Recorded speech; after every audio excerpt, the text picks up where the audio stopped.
Hi, my name's Nick, and this is Mushroom Oasis. This is, well, it's a visual novel. That's good. It's a yandere visual novel, which is slightly concerning. All it said is that you are an indoorsy person, which I can relate to. I live the hermit lifestyle most of the time. You have an indoor cat. I think they said cat. It's an indoor pet, which again I relate to. I have an indoor pet. I don't know where she is right now, but she's probably sleeping because she's a cat. She's either sleeping or eating, occasionally shitting, mostly sleeping and eating. But your pet's got out. They've gone into the forest, as they do, the cheeky little rascals. You've got out to find them. You meet a guy, an unknown guy. Is he a fun guy? Proud of that. We don't know, but probably not. So with this just being a demo, there are apparently 3 days and I think it said 4 bad endings and 1 kind of neutral ending, which is the continuation of the story. So naturally, I'm going to try and get them all. So let's go. What's your name? Nick. What's your cat's name? Fleur. It's true. And your cat is female. Fleur's been missing for a while now. She was an indoor cat, but had the tenacity of a wild cat on a mission, trying to leave whenever the door was open. Catios and playtime just wasn't enough for the little missus. I figured she'd come running if I left some food by the porch. 3 days later, still no cat. I've tried everything I could think of. Asking around the neighbourhood, putting up missing cat posters. Sadly, nothing came from my efforts. I couldn't search for her during the day since I had work keeping me occupied, and there's only so many hours in an evening I could yell around the streets looking for her. There was only one place left I could think of that she might have run off to. The woods by my house, right across the street. I've definitely caught her eyeing up the birds and squirrels that ran alongside the perimeters from the front window, her teeth clicking in excitement. Cats really do that, and it's as adorable as it sounds. I was no outdoorsy person by any means. In fact, the thought of going in there scares me. But I had to find her, or at least try. The first weekend that came around, I packed up some water, Fleur's favourite treats, and a compass to be safe. I wasn't sure where to even begin looking for her, so I started walking in a straight line, calling out her name every few steps. Certainly didn't take long for me to realise I was in way over my head. Why did I think this was a good idea? Wait.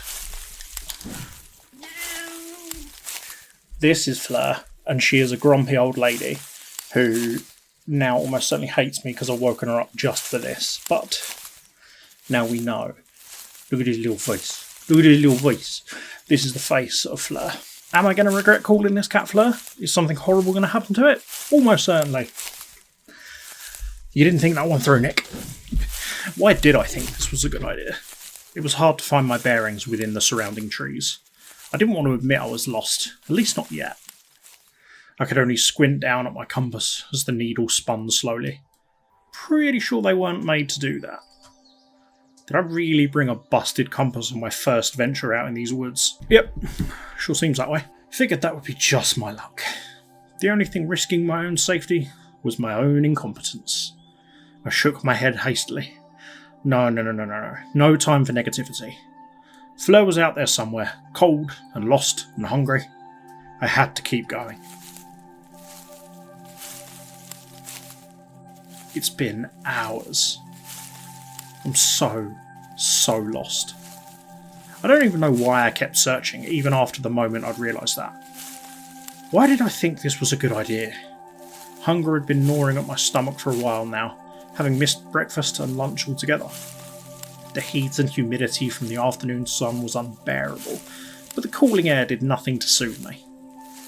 Even if I were to head home, I couldn't even pinpoint where that was. What do people even do in these situations?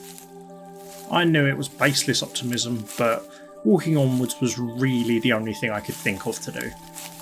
Surely I'll come across something familiar. I trudged on, my shoes carefully avoiding the tree roots intertwined across the forest floor, but in my weakened state, plus the approaching darkness, I found myself stumbling through the rough terrain. My feet hit something soft, jutting out of the ground. Ah! My hand shot out as I lost my balance. My feet clumsily tried to find purchase as I wobbled backwards, arms flapping. Poof! What? My shoe had landed smack dab in a circle of mushrooms. The brunt of it caused a wispy cloud to erupt from the cluster. Well, that's... Don't breathe in spores is just generally always good advice. I stuck my nose in my elbow to avoid breathing it in. I couldn't differentiate one tree leaf from another for the life of me, but I'm pretty sure humans aren't supposed to inhale whatever the hell this was. Told you. It smelled strongly of rotten wood and wet dirt, even as it cleared. Something shiny quickly caught my attention. I stooped down to pick it up, gasping under my breath. It was Fleur's collar. Oh, covered in whatever the hell those mushrooms released. I looked around desperately for any signs of her. Fleur? Fleur! Psst, psst, psst, psst. I coughed from inhaling some of the remaining dust floating in the air. I should really steer clear of this. Pocketing the collar, I retreated carefully until I could breathe again. Stepping back, I could still smell it. It must have stuck to my hair and clothes. A quick once-over confirmed my suspicions with a slight cringe. A thin, yet generous coating of it covered my sleeves and jeans. I leaned against a tree, dusting off my clothes in a naive attempt to get the dust and smell out, to no avail. If anything, it felt like I'm breathing more of it in. What used to be musty now turned sweet, and I found myself inhaling even deeper, trying to pinpoint the smell. Am I about to start tripping? Cucumbers. It smelled like fresh cucumbers. A tingly feeling crept up my hands and neck, pinpricks spreading across my limbs as a strange heat reached my face. I started to feel drunk and woozy. My senses were numb. Why is my... purple. Also, can we talk about how cute this mouse pointer is? Like, that's adorable. It should freak me out. Again, me. Why is me in purple? And yet, a strange comfort washed over me. I should lie down. Right now, in fact. My legs gave out from underneath me, my body toppling over at an awkward angle. I laid there, and stared, and stared, and stared. It was nice here. Peaceful calm. The perfect place for a nap, even. My eyes grew heavy as I swam in and out of consciousness. Yeah, and that does sound good right about now. Well, I'm sure this is fine. Oh. Lots of critters passing through lately. Sorry this happened to you, little one. Could have been anyone, but it had to be you. Wait. A human? How'd you end up all the way out here? Still breathing, too. Oh, jeez. Oh, I can't leave you here. What should I do? Good lord, I woke with a jolt. It was warm, but comfortably so. I could feel the weight of a blanket on me as I tried to sit up. I couldn't move my body. My fingers twitched uselessly at my sides as my eyes darted around in panic.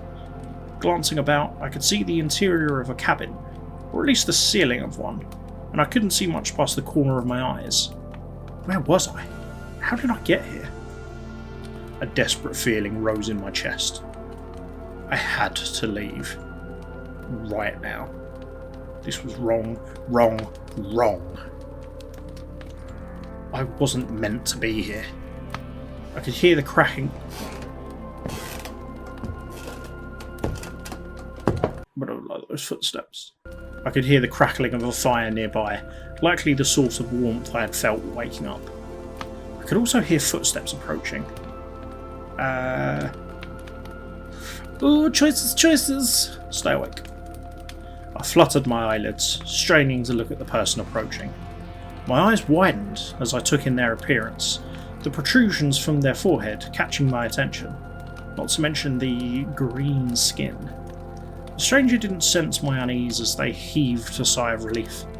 Oh, you're awake! That's good. Very, very good. How are you feeling? I blinked. Oh. Sorry, I forgot about that. Yeah. The person held a cup to my lips, a strong, sweet smell coming from the rim. A gentle hand grabbed my chin to open my mouth. I couldn't even move to resist. Don't worry, it'll help you feel better, I promise. Drink up. As the liquid hit my tongue, all I could feel was a vague sense of heat. As I kept drinking, taste and texture returned, the sweetness of berries and chamomile coating my taste buds. I could even detect a hint of mint. I lifted my head finally, hands fisting at my sides as I propped myself onto my elbows. The person kept a steady hand on my chin, careful not to pour in too much in case I choked. I finished every last drop, wiping my mouth with the back of my hand. I stared at my fingers, realising I had full autonomy over my body again. Good. Good as new. Now, how are you feeling? Better, thank you. The stranger laughed.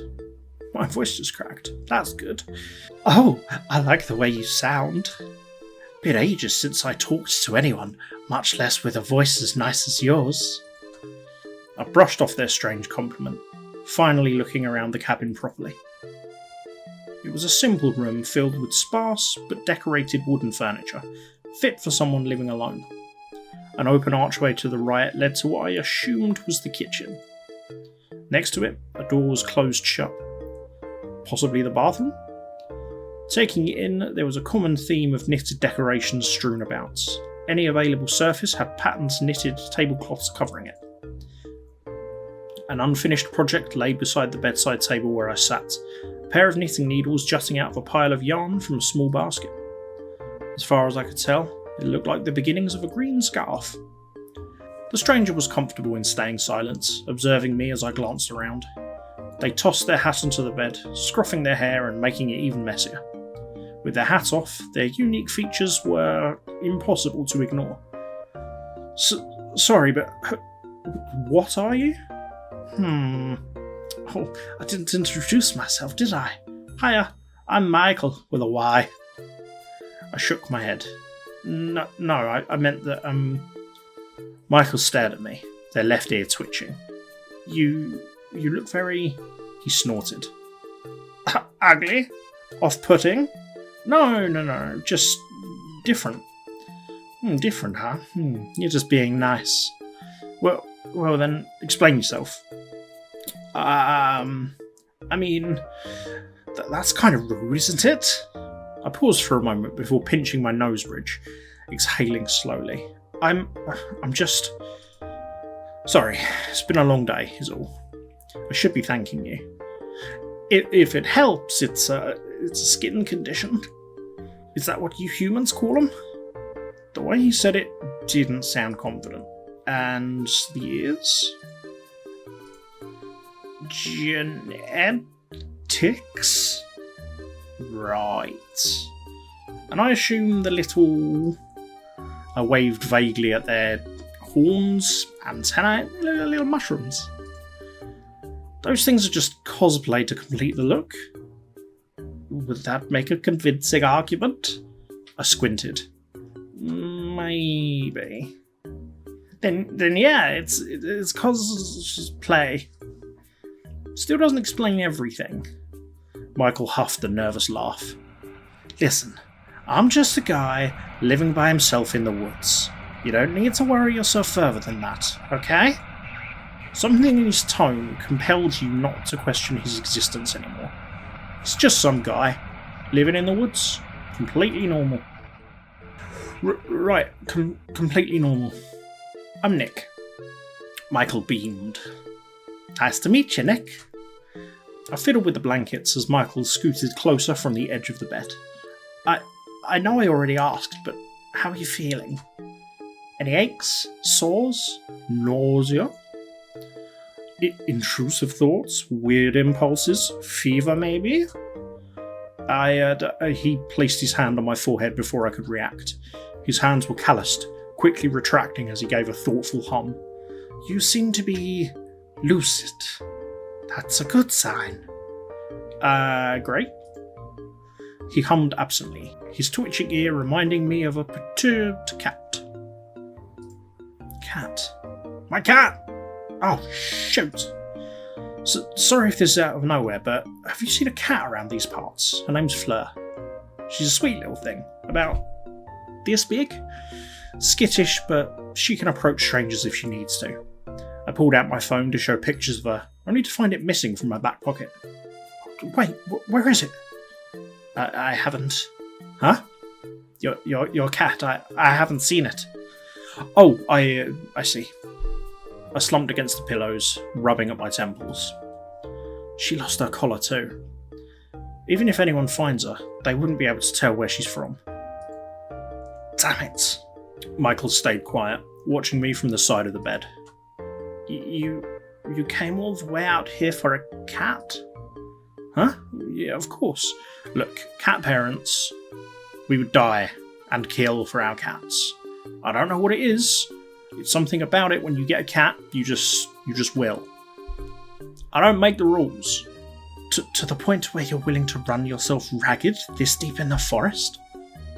For a cat?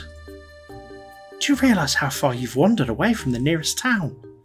I found you near unconscious, in an area nobody's set foot in for years. For a cat. He sounded like he was holding himself back from giving me a stern lecture, as if in disbelief I had such little regard for my own survival. My cheeks grew heated at how stupid reckless that sounds.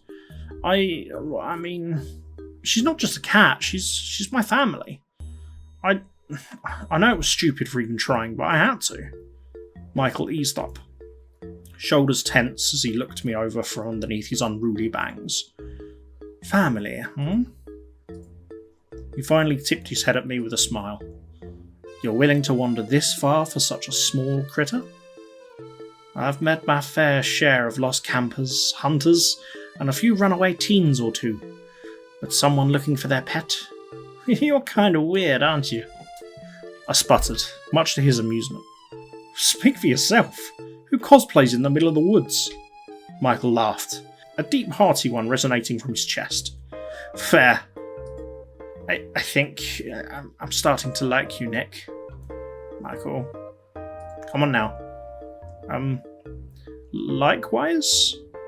His smile widened, but something about it was off. He was showing too much teeth. It felt like he hadn't talked to someone in a real long time, and forgot how to smile the right amount. I rubbed my neck, trying to think of something else to say. Can I ask, how did I get here? Like I said, I found you in the woods, not far from here. Oh, jeez, really? I knew I was tired, but I couldn't have possibly... Huh. I did step in something important. Familiar pinpricks crept up my skin. Home. I need to go home. Michael stiffened as he grabbed my shoulder. Never mind that. You'd fallen unconscious from a heat stroke. Heat stroke? No. That wasn't what happened. I wasn't. I was fine up until... Michael shook his head insistently, leaning close. No, Firefly. You weren't fine at all. If I hadn't found you when I did, well, who knows what could have happened. You could have gotten injured or attacked by a wild animal. There's danger in these woods, you know. No, he was right. You had been foolish. How did you think you could do this on your own? Searching for your cat in the middle of the woods? It's going without bringing any water. Passing out from heat stroke of all things. How could you have been so stupid? I shook my head, brain too foggy to pick apart my thoughts.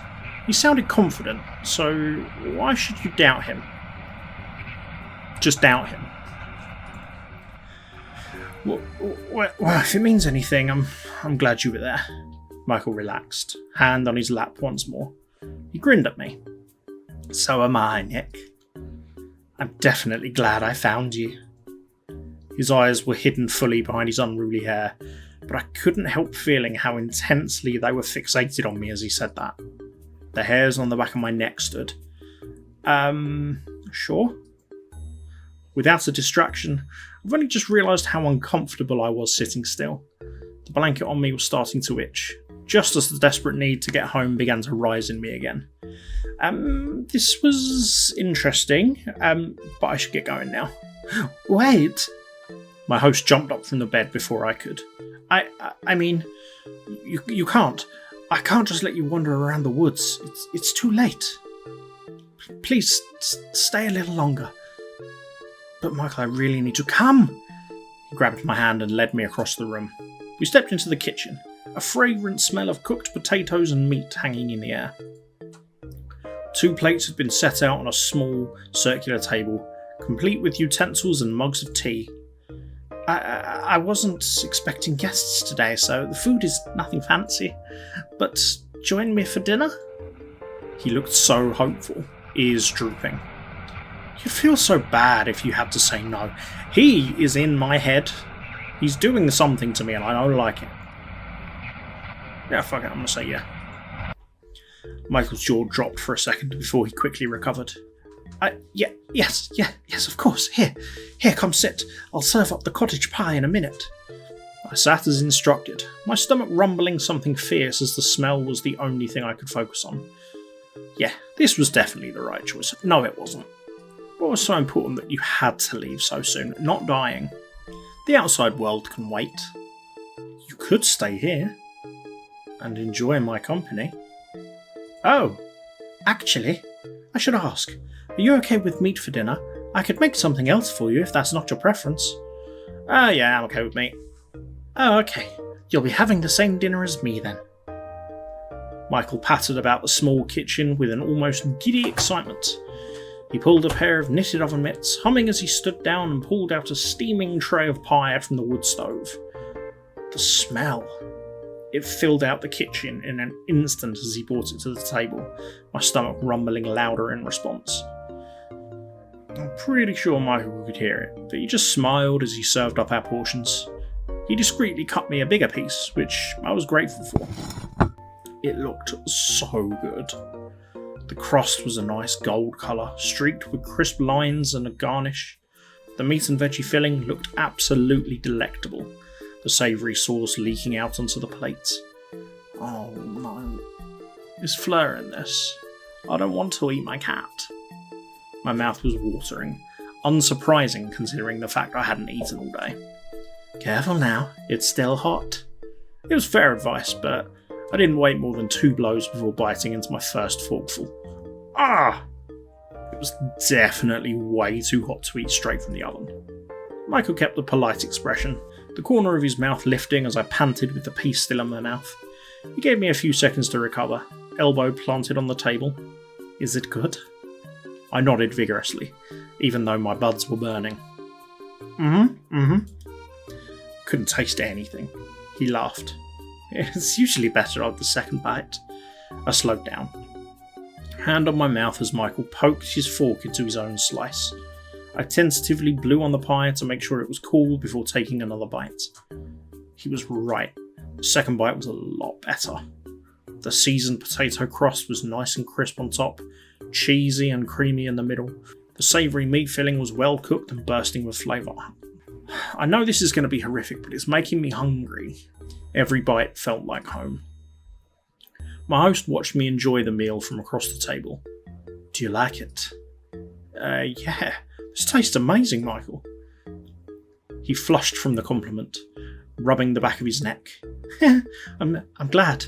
I like to think of myself as a decent cook, but I've never been able to get anyone's opinion on that. Do you like baking in particular? Not always. I usually go for simple dishes with any ingredients available, like cats that run away. I nodded amicably, though didn't say much else. I was more focused on scarfing down dinner, which, thankfully, Michael didn't seem to mind. The overall atmosphere was nice and homely, and I could hear Michael tapping his feet from underneath the table. I guess that he was happy to have someone stay for dinner.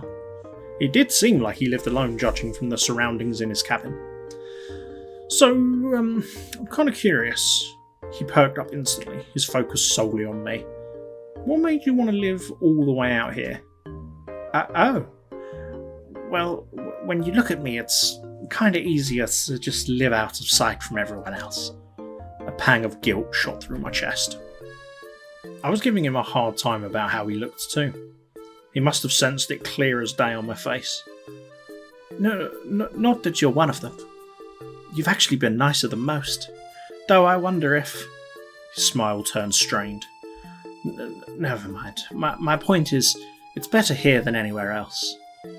Why don't you try the tea, Firefly? He seemed uncomfortable now, easing into a different topic. It's probably best to follow along. Oh, sure. I reached out towards my mug, only to push it off the edge with my clumsy fingers. Oh, wait! I bent over the side to grab it, fully expecting it to fall out of reach and land on the floor into broken pieces. It never did. Instead, a long green appendage was twisted around the ceramic mug, securely keeping it in place. Not even a drop had fallen out. I don't like that. I don't like that. Little mushroom. But I don't like it. My eyes trailed along the length of it until I pinpointed that it came from behind Michael. The rest of it partially hidden beneath his cardigan. Michael? Is that yours? Michael buried his face in his hands, the strange appendage from before lowering to his side, mug in tow. I'm sorry, Nick. I think it's time I was honest. He lifted his head, fingers carding his hair back to reveal his eyes. I froze as no, multiple pair of irises stared right into mine, before darting to the side and avoiding my gaze. I know it's a lot to take in, but this is who I really am. Please don't be scared. Let's remain calm. He's being weird. He's a weird dude. But maybe he's just lonely. If he tries to get handsy, then we'll leave. But for now, we're fine. We'll be calm. It's only 4 eyes. I swallowed audibly, willing myself to not look away. He seemed to be holding his breath as I gripped the edge of the table. It felt unsettling every time he blinked those eyes in succession, even when he wasn't looking at me. Was it real? It had to be. It had to be. Everything about him suddenly made so much more sense. The isolation, the avoidant behaviour. He looked freaky, yeah. But he also looked sad. I swallowed thickly. I'm not scared. Michael's many pupils blew wide, dilating like an excited wildcat. It sent a shiver up my spine. Oh, okay, maybe just a little bit scared. Sorry. He hastily grabbed an empty plate and hid behind it, shoulders scrunched up despite his stature. Would it help if I just hide it? I could fix my hair like before if that's what you prefer. His voice was muffled behind the ceramic barrier between us. It was kind of endearing. I slowly reached out to touch his hand, the slight brush of my fingertips making him jump in place. Michael? Yeah? Can you put that down? He slowly lowered the plate. His eyes were still darting to the side, avoiding me. Can you look at me? What lovely eyes you have. Don't look at me like that. Sorry, I just can't stop looking. This was so awkward. His hands were shaking.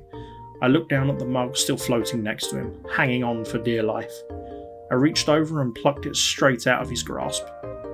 I tentatively took a sip, noticing how Michael was watching me over the rim of the mug. The taste was mildly spicy, with an almost earthy bite to it. I recognised it instantly as ginger tea. It's almost room temperature, but it's still pretty good. Huh? You wanted me to try the tea, right? I like it, so thank you. I'm glad. Michael relaxed back into his seat, following my lead as I picked up my fork once more. The silence didn't last long as Michael fidgeted. Are you really okay with this? With me? I gave him a once-over, really taking in his features. It's very different than what I'm used to, but I think I could learn to like it. Is that weird to say? I mean, you're not bad to look at. It's actually kind of damn it, what do I say? Cool. It's like something out of science fiction. Is that a good thing? Yeah. Oh. My point is, your appearance shouldn't matter. You've been nothing but kind to me so far, apart from the brainwashing. I'd be the worst kind of person to judge someone based on how they look. I haven't known you that long, but you seem like a good person. You're fine, Michael. I smiled at him. We're fine. I see. He fidgeted some more before nodding, smiling a bit. Thanks, Nick. I'll cherish this moment forever. Oh, look at those big eyes. He beamed at me as he enthusiastically went back to eating his food. That was something. We continued with a bit of small talk, mostly stories about Fleur or snippets from my personal life. Michael hung on to every word I said, not bothering to elaborate much about himself despite my burning curiosity. I could tell he was extremely insecure about his appearance, so it's probably best I kept my questions to myself for tonight. We cleared up the kitchen in relative silence, Michael storing away the rest of the pie as I washed the dishes by the sink. Being out here in this remote cabin, I wondered how he had running water. Maybe I'll ask him later. So, thanks for dinner. Thanks for the company. Oh, and please, take the bed tonight. You're my guest and I'm the host. Take the bed, okay? Alright, but I'll be out of your hair first thing in the morning. Michael got quiet, staring at the floorboards. With his hair out of the way, I could finally read his expressions. He did seem upset.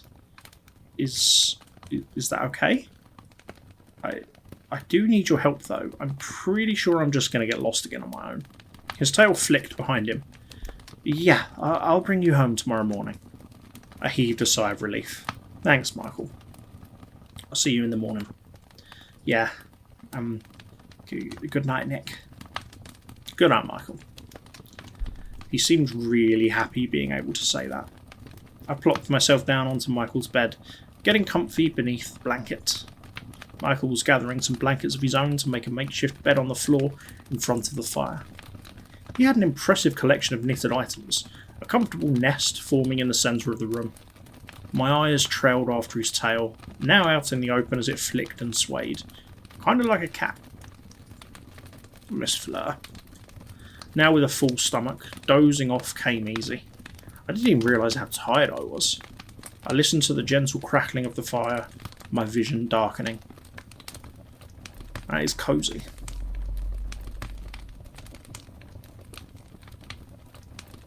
Good night, Nick. Good night, Michael. Platonic friend. A soft humming invaded my dreams, stirring me awake. I blinked my eyes open to unfamiliar surroundings, swaddled in a blanket that clearly wasn't mine. Where? Oh.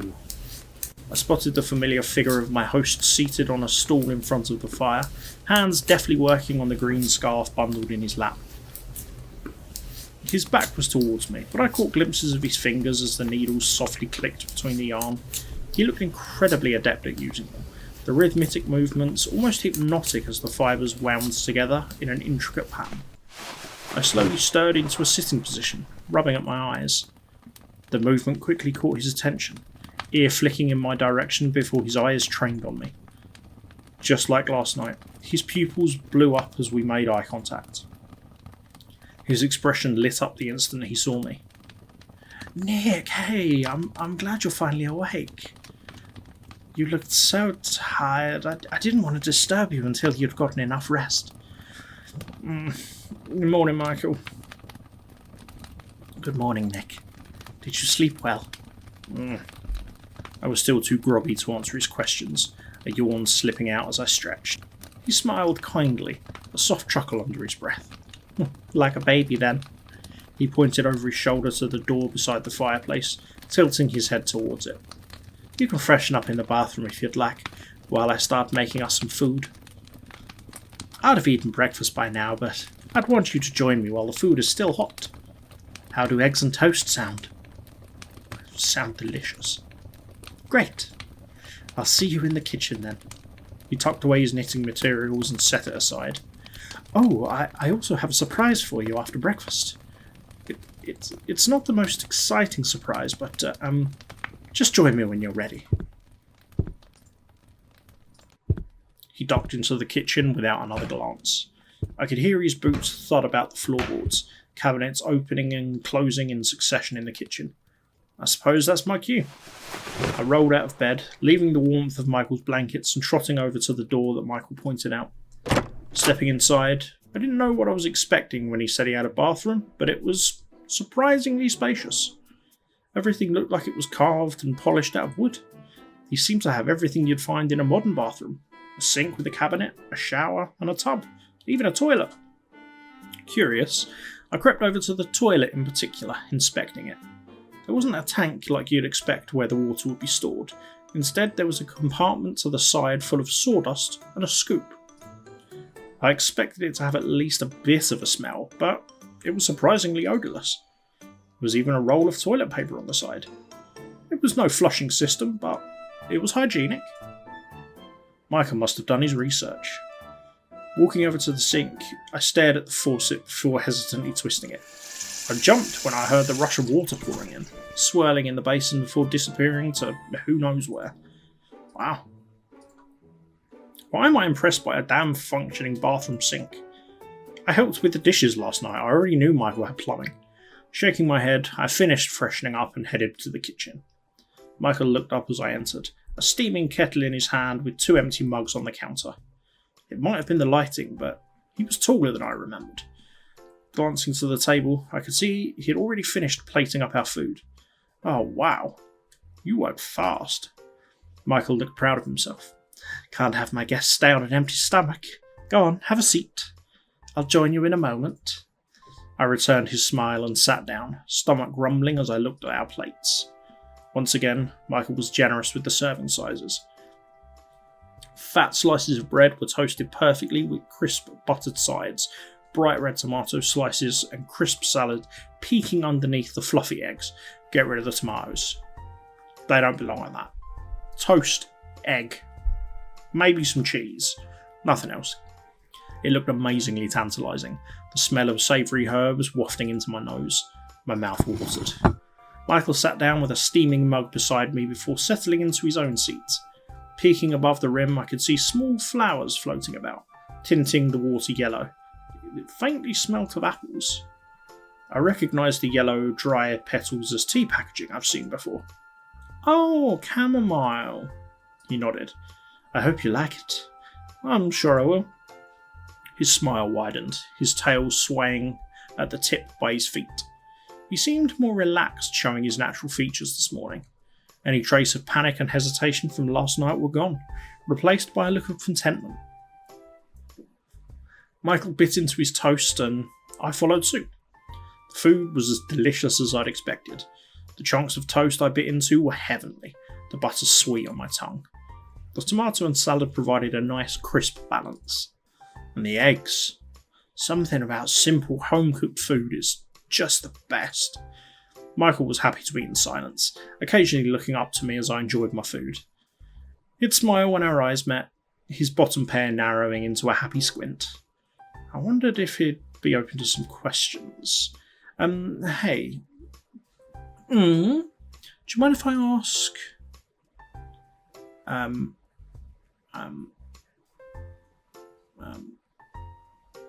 do you have plumbing? I am curious about this. I know it's a silly question, but I can't stop thinking about it. Oh, you were wondering about that? The embarrassed look on my face was probably enough of an answer. Well, it's nothing fascinating. It's just rainwater I've got stored above the cabin. Just rainwater? He nodded. I detected a hint of pride as he continued. It's actually a recent instalment, believe it or not. Granted, the project took a while, gathering materials, figuring out the tools, finding the right instruction manuals. Plus, I had to figure out where to store the water tank.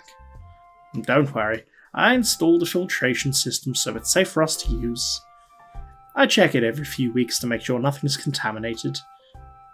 That sounded daunting. Especially considering he lived all the way out here in the woods. You did all this on your own. I kinda had to. Anyway, it took a whole lot of collaborating and adjusting, but it really worked out. Now that I think about it, I'm glad you get to be comfortable here during your stay too.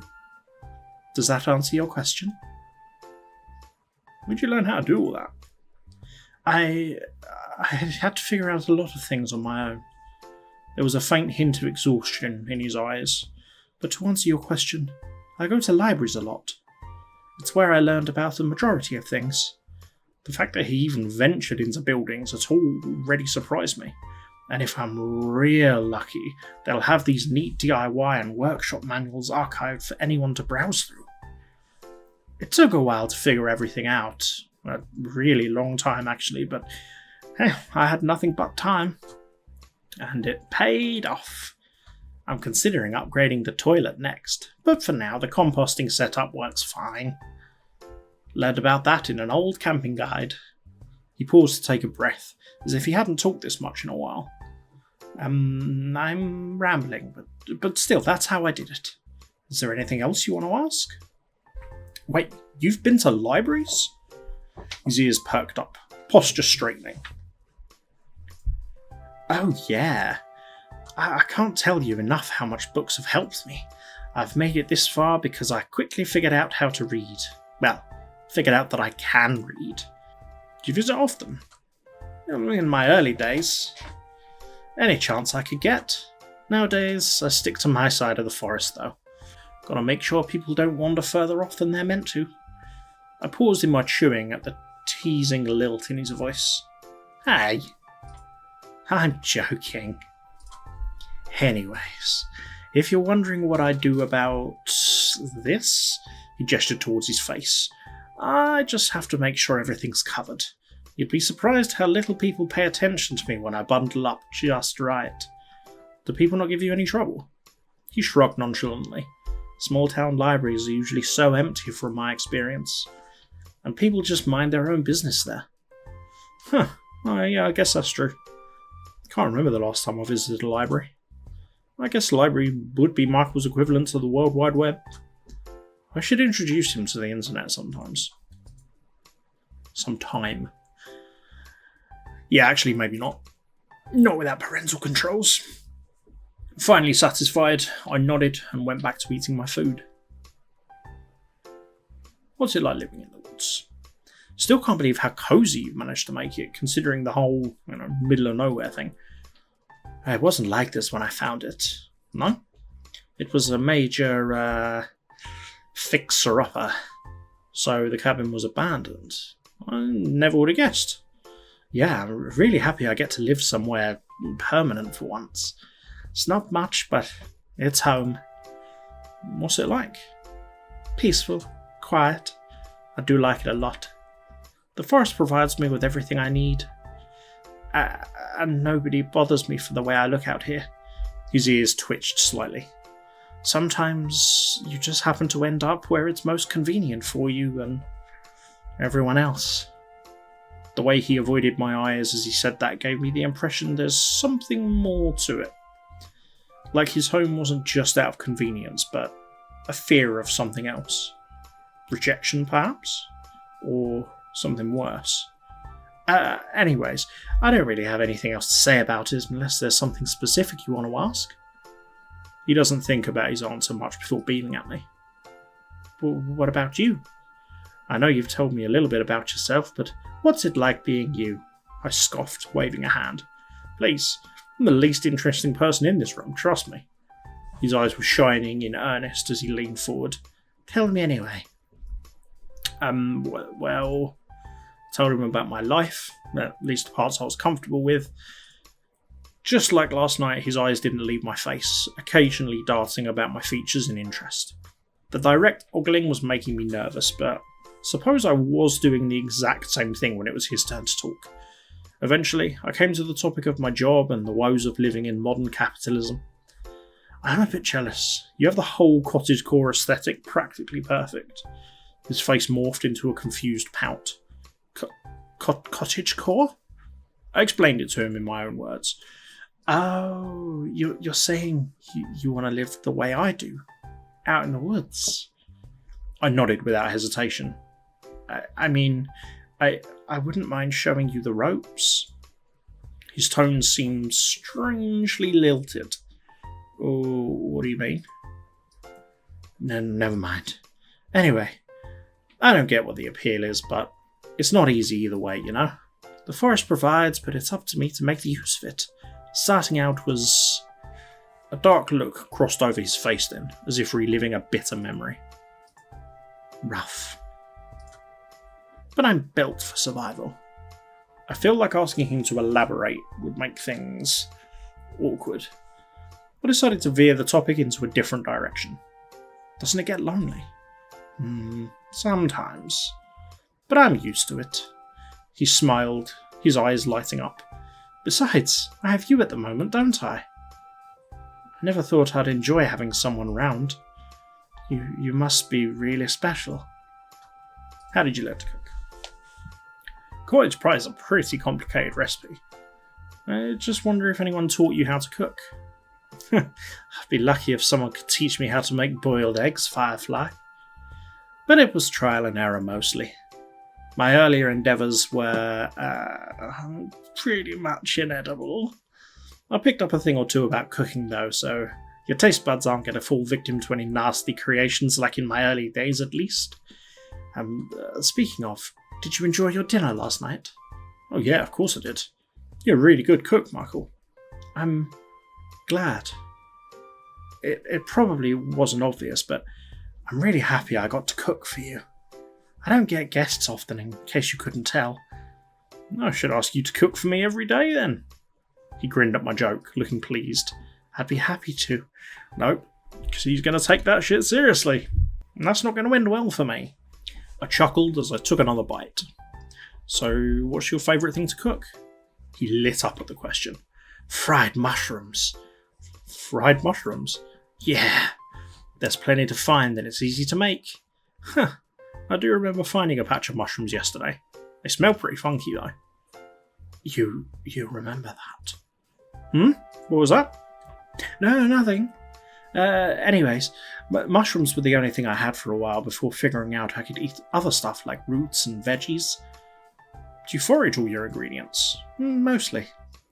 The times I figured out how to catch fish and hunt game were the best of my life, I'll tell you that. My first taste of meat. He did an awkward version of a chef's kiss, as if mimicking something he saw on television once. Mamma mia. Was he trying to say Mamma mia? He continued before I could even dwell on it for a second longer. But nothing beats what you humans are able to make. You guys go nuts with ingredients. Rice was a challenge. It's a precious ingredient since I have to actually get some from a store, but once I figured out how to make it all nice and fluffy, I consider it a special treat. I did a double take. You go to the store? Yeah. Where else would I get it? I thought you'd grow it yourself or something. He laughed as I flushed in embarrassment. It's flattering you think I'm capable of something that impressive, but no. There's only so much the forest can provide. But what about money? We're talking about human currency, right? Otherwise, how would you even... Do you actually have a job? A thought occurred to me. Or did you steal it? He almost looked offended. Do you take me for a criminal? No, but that would mean then how... Michael bit into his toast, his two eyes winking in mischief. I have my ways, Firefly. What is that supposed to mean? I'm starting to know a lot more about Michael. He didn't directly say it, but it felt like he was lonelier than he was letting on. Not to mention how he managed to make a home for himself, all on his own. I had to wonder if he had anyone at all. Do you have any family around? Family? His expression turned solemn for a moment before he looked sheepish. Remind me how that works again? I get the concept based on some books I've read. I don't have what you call parents, if that's what you're asking. My mouth dropped open in shock. No parents? He shrugged and took another bite of toast. No, not that I recall. Then how did you... What's that like, living with so many people like you in such close proximity? Huh? That's how it works, right? You and other humans living in one house? And you have this Denna thing that makes you relate to the rest? That's what makes a family, right? Was he talking about DNA? His definition threw me off, but I had to answer somehow. No, not just that. Family is complicated. People that you love and care about, who love and care about you too. You seemed intrigued. Is that so? That does sound nice. Is there anyone that you love and care about? Fleur? Of course I do. I have a family. Heck, I'd even call my cat family. Ah, right. Obviously. And this is the same for all families? I bit my lip, pondering the question. It would be naive to think that. A lot of families do love and take care of one another, but not everything's perfect. Sometimes that love can be misplaced or taken advantage of or even abused. Michael looked thoughtful. So it starts with love. I've read some stories about that. Love, I mean. Though certain feelings just don't make sense to me. At least from a reader's perspective. I guess you'd have to experience it for yourself to understand. He stared at me, unblinking for a moment. Yeah, you might be right. I never considered that. Then again, who would bother loving a monster like me, huh? Whoa, you're not a monster. I look like one, don't I? That's besides the point. You're not denying it, though. I'm just saying it's okay. You don't have to lie to me. So, family. Right. To be fair, everyone's definition of family could be different. What about you? What's your definition of family? Michael looked surprised as I asked him that question. I don't know. I've never had one, and I think your answer just confused me more. Well, if you ever figure it out, let me know. Michael stared at the remaining crumbs on his plate before he nodded, avoiding my gaze. Sure. We both fell quiet, the lulling conversation blanketing us in a comfortable silence. All this family talk. It reminded me of the reason why I'm out here in the first place. To look for my beloved cat, a sight I may never be able to see again. I couldn't help the sinking feeling in my chest, the growing pit in my stomach. I wish I was able to find Fleur. You would have loved her. Michael opened his mouth to say something, but changed his mind. His voice warbled as a lump formed in my throat. Sorry, I just miss her so much. I keep thinking if I just went looking for her sooner, maybe I would have been able to find her by now. He was quick to speak up. You did your best, Firefly. No one else could have gone to the lengths that you did. You almost risked getting yourself... I'm sure wherever she is, she's doing okay. You really think so? I know so. His voice was laced with a confident assurance, despite the worried look on his face. I nodded with a quiet sniff. I hope so. She's just important to me, is all. Michael looked like he wanted to reach across the table for me, but sighed instead. Actually, I'm sorry, Nick. I should tell you. Maybe I do have family, now that I think about it. That was the surprise I mentioned before. Wait, really? He nodded. Are you done? I could take you to go meet them right now. I looked down at my plate. During the conversation, I didn't even realise I'd finished my meal. Yeah, I'm done. His movements were quick, stacking our empty plates and mugs and setting them in the sink. He grasped my hand before I could say another word, pulling me up and heading outside with me in tow. As the door swung open, I could only see the forest ahead, before he tugged me along as he rounded the side of the cabin. Almost immediately, my peripherals were assaulted with greens on both sides. I figured he was the type to grow his own vegetables, but to see it in person as confirmation was a whole different thing. With Michael leading the way, I only had a moment to take in the surrounding garden. He'd marked the different plots with messy drawings on small wooden signs jutting out of the dirt. Carrots, lettuce, potatoes, trestles of tomatoes and beans. I wouldn't have been able to differentiate one plant or another without the signs. Even the chamomile from our tea just now grew abundant close by, the small buds swaying gently. I bumped into Michael as he suddenly stopped, the man looking over his shoulder to beam at me. We reached what looked like a fenced-off area, with a bit of netting stretching all around. He stepped aside, watching me as my eyes widened. Chickens! 3 fat, happy little hens strutted about like they owned the place. As he entered through the gate, the hens swarmed over in an instant at Michael's feet, circling him and pecking at his boots. Ladies, meet Nick. Nick, these are Mawa, Sansuya, and Primrose. Or as I like to call them, Mama, Sunny, and Rosie. He ducked to pick one up, fluffing up her feathers as she smiled. He gently scratched the hen's little head, which I assumed was Rosie. She practically melted at his pampering, eyes sliding shut. The other 2 flapped their wings in a huff and went about their business once more. Michael leaned closer, beckoning me to pet Rosie. She was soft. Rosie's the oldest. She doesn't lay eggs anymore, but I couldn't bring myself to, So I brought her some friends. Mama came first. Sunny's a more recent addition. What do you think? Do we make a good family? I laughed and nodded, watching as Rosie nuzzled into Michael's chest.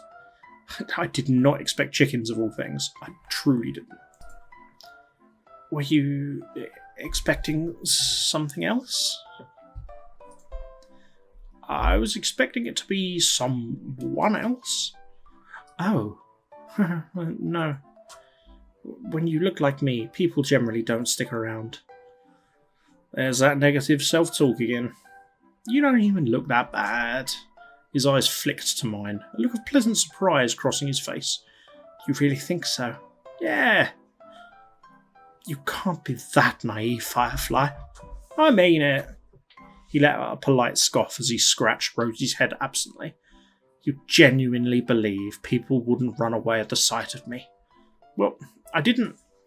His smile turned smug, the corner of his lips lifting just a bit. Of course you didn't. Because you couldn't. Shoot. He wasn't wrong. I was pretty much paralysed in his bed when we first met. But I still don't think you look that bad. Is that so?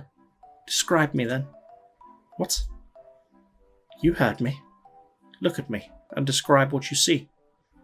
For a second I thought he was being condescending, but looking at his eyes, all I could see was a bit of playfulness. Michael, stop flirting, please. He looked at me expectantly, eyes shining. You're tall? Go on. You have blonde hair? He gave an amused squint, his left ear twitching. What else? You have green skin and a tail. He chuckled, though there was no malice to it. But that's not all, is it? He definitely expected me to say it straight. Oh, fine. So you don't look human. So what? He hummed absently. As I was saying, animals generally don't care if you look like a monster. My heart twisted at his words. His passive nonchalance somehow makes it even worse. Michael, you're not a tug at my shoelace caught my attention. A light brown hen stood at my feet, her beady eyes shining. Oh, she's so shiny. Sunny flapped her wings almost expectantly. Ah, I think she likes you. Go ahead, pick her up gently, like how I did with Rosie. I hesitated, but slowly lowered myself to cup Sunny by her wings. Lifting her up, she was quick to nestle herself until she was comfortably tucked under my arms. I could feel her wings wiggling as she nuzzled into my side. So cute. Michael's gaze softened as I cooed at the chicken, mimicking her small clucks. So, Did it help? Cheering you up, I mean. Oh. So that's what this was. A fuzzy feeling bloomed in my chest as he looked at me, chicken in his arms and concern on his face. A little bit, yeah. Only a little. I snickered, rolling my eyes. Okay, mister, a lot. Now I'm flirting. That's more like it. His proud grin was infectious. I couldn't help smiling back. He spent a bit more time with the hens, petting them until they were satisfied. Michael even showed me the spot where they like to have their dust baths, little chicken-shaped holes scattered about in the dry soil underneath the coop. Once the gals had enough of us, we refilled their water container before leaving. He left some treats for them, procuring them straight out of his pockets before shutting the gate.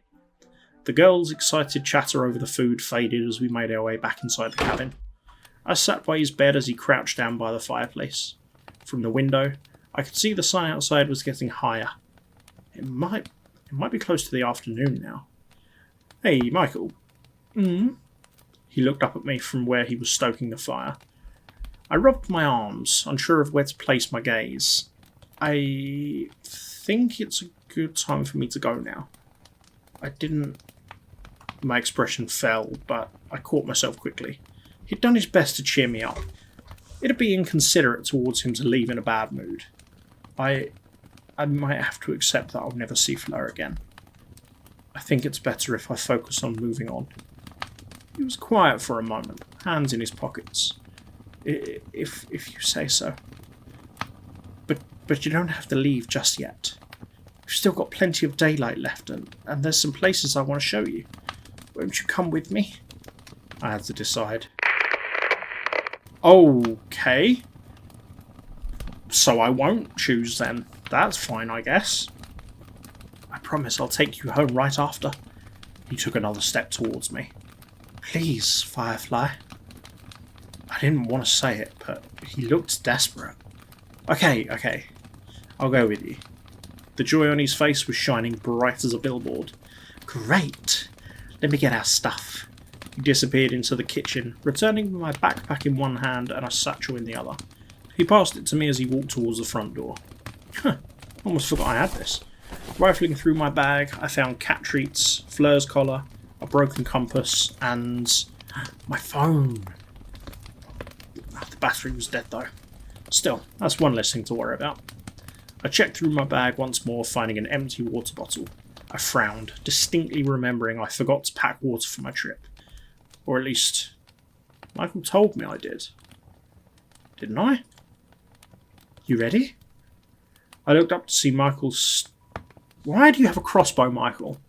I looked up at Michael, startling when I spotted the large crossbow in his hands. He followed my gaze and shrugged, albeit with a nervous smile, like he'd been caught doing something he shouldn't be. He quickly strapped the weapon to his back and out of sight. Don't worry, I'm not going to use it unless necessary. I would hope not. He chuckled at my indignant tone. You think I'm going to let you out in the woods without guaranteeing your safety? I made a promise to get you home, so this is just an extra precaution. You don't think it's a bit... much? Better safe than sorry, Firefly. Yeah, he did have a point. If anyone knew these woods and the kind of danger it held, it would be Michael. I glanced over him again, noticed he'd changed his oversized cardigan for something more outdoor appropriate. His eyes tracked mine, his shoulders stiffening as a tint spread across his face. So, shall we? He opened the door and waved me out. I stepped outside to glance around his front yard. The landscape wasn't anything special. It was actually left quite plain, just thick with trees and foliage. Only paths of dirt and flattened grass clued me in the routes Michael would use as he comes and goes, webbing in all directions, trailing to the front door. Come to think of it, anyone passing through these woods would be able to spot Michael's house if they just squinted through the trees carefully enough. I guess he was right about nobody walking through this area in years. I heard a lock turn before Michael joined me by my side. He smiled wide before tipping his head in a direction, making sure I was behind him before he started walking. I was hesitant, but followed suit. It was quiet as we travelled, save for the sounds of nature calling out around us. The weather was bright and warm, the the sun casting pretty rays through the gaps in the trees. I had to admit it. Enjoyable as it was, the bird calls and rustling of leaves as we walked somewhat brought back bad memories. Yesterday was miserable. I was lost, tired, and hungry. There was a chance I wasn't going to make it out alive. I watched Michael's back as he led the way, the man barely paying any mind to his surroundings. His ears would occasionally flick back in my direction, but overall, he seemed confident on where to go. Having Michael as my guide home was definitely a great assurance. It made me even more grateful he'd found me when he did. I sighed and shook off the negative feelings, keeping pace while appreciating the fresh air. I stepped up next to my companion, willing my voice to speak after plenty of silence. This is actually kind of nice. A good old nature walk. I coughed into my fist, feeling embarrassed. I don't go outside as often as I should. Michael smiled kindly. I'm glad I get to bring you then. Yeah, it feels different when you know where you're going. Actually, where are we going? He sensed my nervousness and laughed. Don't worry, we're almost there. I looked up and saw it before he even pointed it out. A clearing in the distance, the trees growing strangely sparse in that area. I held my breath as I noticed the grass slowly starting to dot with flowers, delicate blooms swaying here and there in the breeze. As we got closer, Michael watched me as my mouth dropped open, a knowing twinkle in his eye. It was breathtaking. A secluded little meadow of flowers, lit up by the beams of light, making the scenery resemble a page from a forgotten fairy tale. Butterflies flitted about in pairs, their wings flickering and complementing the surreal yet enchanting ambience of the whole place. Michael let me gawk some more before walking ahead, turning to face me before sitting down to relax on the grass. He slipped off his satchel and laid it on the grass by his side along with his crossbow. I blinked out of my stupor and approached him, spinning around to drink everything in before plopping myself down next to him. So, what do you think? Pretty, isn't it? I nodded dumbly before finally glancing to face him, the man's gaze on me softening as our eyes met. A butterfly approached us rapidly, making me flinch on instinct. It landed on his finger as he held it out, its wings flapping gently. He smiled at the dainty creature, a fond look in his eyes before he held it out towards me. Do you like butterflies, Nick? I think they're okay. Michael nodded, rotating his finger to watch the creature flutter its wings. I think they're fascinating. Their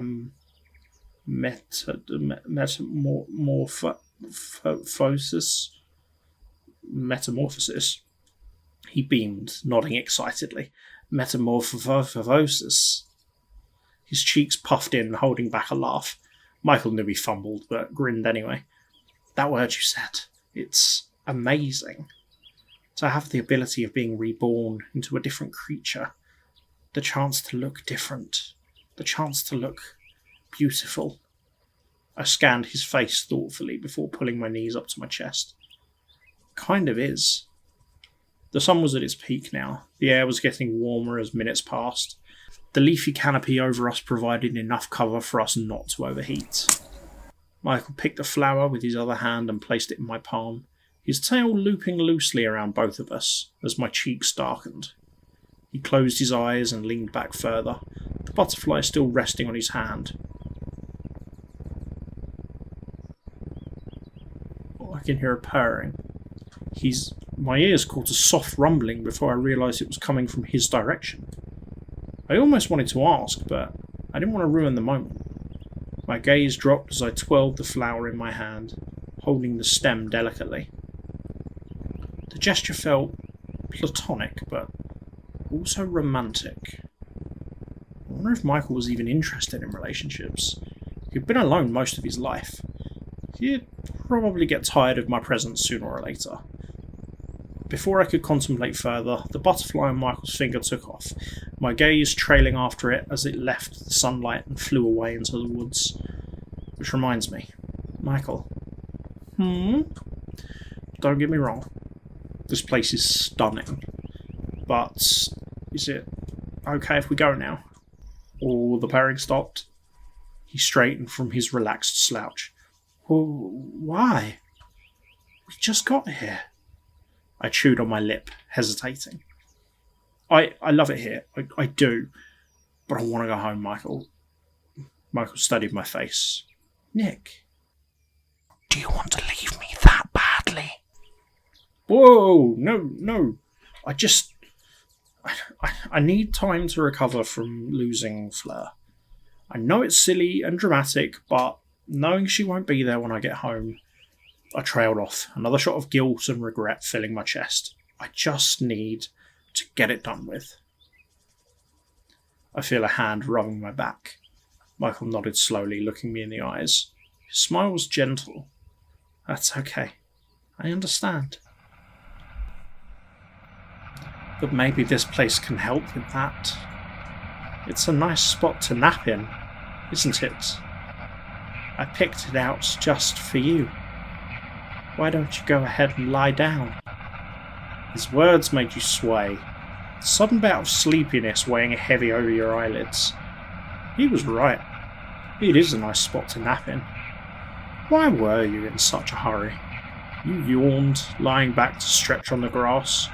The warmth from the ground seeped through your clothes, lulling you into a sense of comfort and safety. There you go. Just spend some time with me. Get out of my head! Just a bit more. Please. Oh. Here's something else I could show you. He reached into his satchel and pulled out a wooden box. It's called a kalimba. I blinked slowly, clarity coming back as I shook my head to pay attention. The box fit neatly in his hands, Michael holding it as if he were typing on a phone. I could see it had a hole in the middle with thin strips of metal arranged in a triangular shape over it. What does it do? A proud smirk spread over his face. I'll show you. He began to pluck at the metallic prongs, a gentle ringing sound resonating with every flick of his thumbs. I couldn't recognise the song. He might have made it up himself. I closed my eyes, enjoying the tune. Michael gave a soft chuckle as he kept playing. Relax and listen as long as you'd like, Firefly. A few minutes passed by with Michael plucking away at the instrument, the two of us sunbathing like two cats on a Sunday afternoon. I must have dozed as the next thing I knew I felt a nudge on my shoulder. Comfy? He chuckled low when I refused to open my eyes. I mean, if you'd rather stay. My eyes shot open, my whole body jerking to sit up. Michael glanced at me, kalimba in his lap, and half a forget-me-not chain in his hands. What? I shook my head, slapping at my cheeks. I can't believe I fell asleep. I need to go. It's all right. He cut me off. His sigh was heavy. I was hoping... Never mind. He patted my shoulder, though his smile didn't reach his eyes. Thanks for being here with me. Maybe we can do it again sometime? If I ever see you again. Let's get you home. Getting pretty tired of the guilt trip, Michael. He rolled over to his feet and stood up, brushing off dirt and fixing his satchel. Come on. We gathered our things and set off into the unknown once more. Well, unknown to me at least. Michael seemed to have a map of this place ingrained in his brain. You seem a bit sleepy still, so let's freshen up, okay?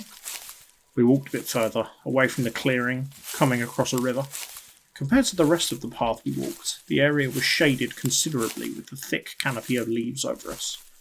The flowing water looked inviting as I kneeled down by the bank, Michael idling close by. I dipped my hands in, eager to wash my face. The water was refreshing and cooled my heated skin in the afternoon sun. I pulled my hands back to see Michael peeking over my shoulder into my reflection, smiling with a faraway look on his face. He startled as our gazes met, irises darting away to look at himself instead. Immediately his expression changed. His ears flattened, a grimace twisting his features as his lips curled back. I'd never seen such contempt in his eyes as I did then, staring at his own visage. He stepped away, retreating underneath the cover of a tree to lean against it with crossed arms. He doesn't notice me watching. I patted my hands dry on my shirt and approached him. You ready? Yeah? I stopped him before he could turn to leave. He looked at me with a questioning look, tipping his head. I hesitated. I wasn't the type to speak my mind directly. Most of the time I'd keep things to myself and let things go by. But nobody should look at themselves and have that sort of reaction. Hey, you know you're not, might as well be frank. You're not a monster, Michael. He looked taken aback. What makes you say that? I saw how you were looking at yourself. How you talk about yourself. None of it's true. I keep telling you, you're more than just your appearance. I don't know what compelled me to do it, but I did it anyway.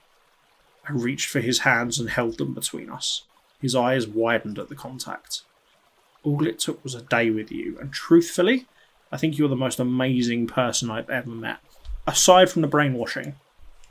He made a choked noise. I'm just some old nobody compared to you. That's not... Shut up and listen. He promptly shut his mouth with an audible click of his teeth. From where I stand, you saved my life. You've taken care of me better than I could have asked from a stranger. That already proves to me that you're not the monster you think you are. You're charming, you're smart, you're sweet. You're a million more wonderful things, but you are not a monster. I take a second to compose myself, lowering my voice. You may look different, Michael, but guess what? His multiple eyes stared into mine, ears flattening as if fearing the worst. That makes you all the more beautiful to me. His breath hitched. I could feel his hands squeezing mine, fingers trembling. It was like he'd forgotten how to breathe. I realised my hands were getting sweaty. I pulled away hastily, scratching at my neck and avoiding his gaze. I'm sending some mixed messages here. I could feel the blood rush to my face. I could dunk my whole head in the river, and it would probably let off steam. Sorry, that came out of nowhere. It just didn't feel right if I didn't say anything. I hope that you understand. An awkward silence passed between the two of us. Anyway, I caught him mumbling under his breath. I can't let you leave. What? I said I can't. I said you can't leave. I mean, not without your cat, right? I frowned. I've already tried, Michael. Like you said, it was stupid for me to just wander off into the woods as if I'd find her through dumb luck. He paused, his fists clenching. But I haven't. Huh? I haven't tried. I know these woods better than anyone. I could try looking for her. But that means you can't leave yet. Michael, look, I appreciate the offer, but I don't think I should stick around any longer. I have a job and responsibilities and you hissed in pain, a sudden migraine overcoming your senses. You felt sick, your stomach wringing itself into knots. It felt like the world was warping around you as your legs wobbled. Your body buckled over as you resisted the urge to vomit. Jesus Christ. Michael caught you as you slumped graciously to the ground, your head resting on his shoulder as he cradled you close. Hey, you don't look so good. Your vision doubled as he spoke, his speech oozing together words into an indecipherable mess. Are you okay? Do you need me to carry you home? Yes, please. Okay, no problem. Just hang in there. Hang on to me. Good Lord. I'm sorry. I'm so sorry. You don't deserve this. If I could just one more day with you, I'd be the happiest man alive. Here we are. Let's get you tucked in. I should give you some clothes, especially since you'll be staying another night. You're okay with that, aren't you?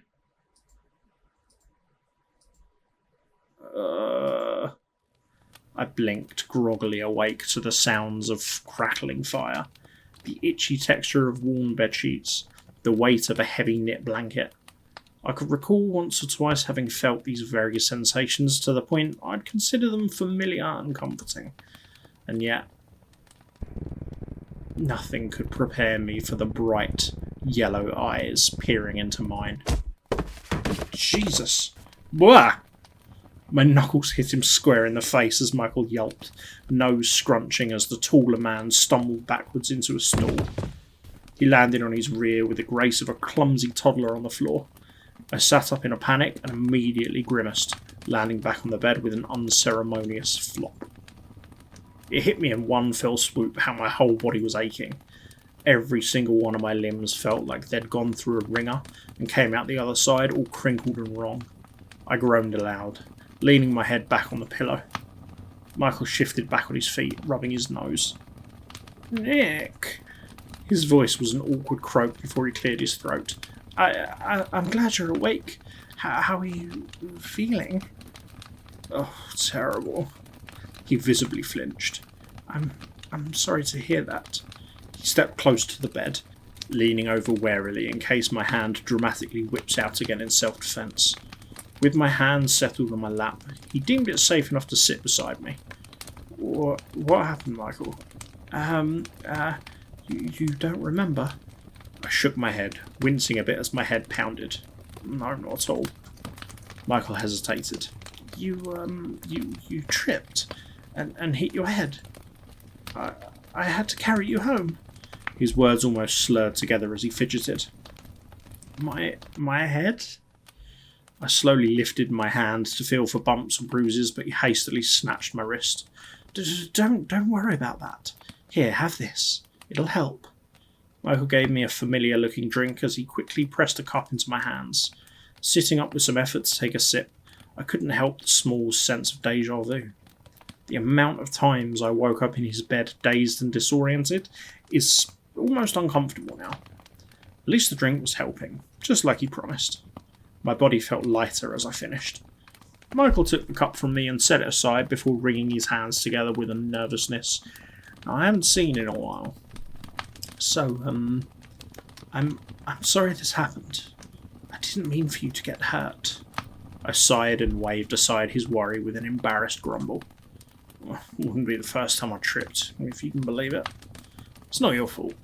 He gave a soft chuckle, but it sounded guilty.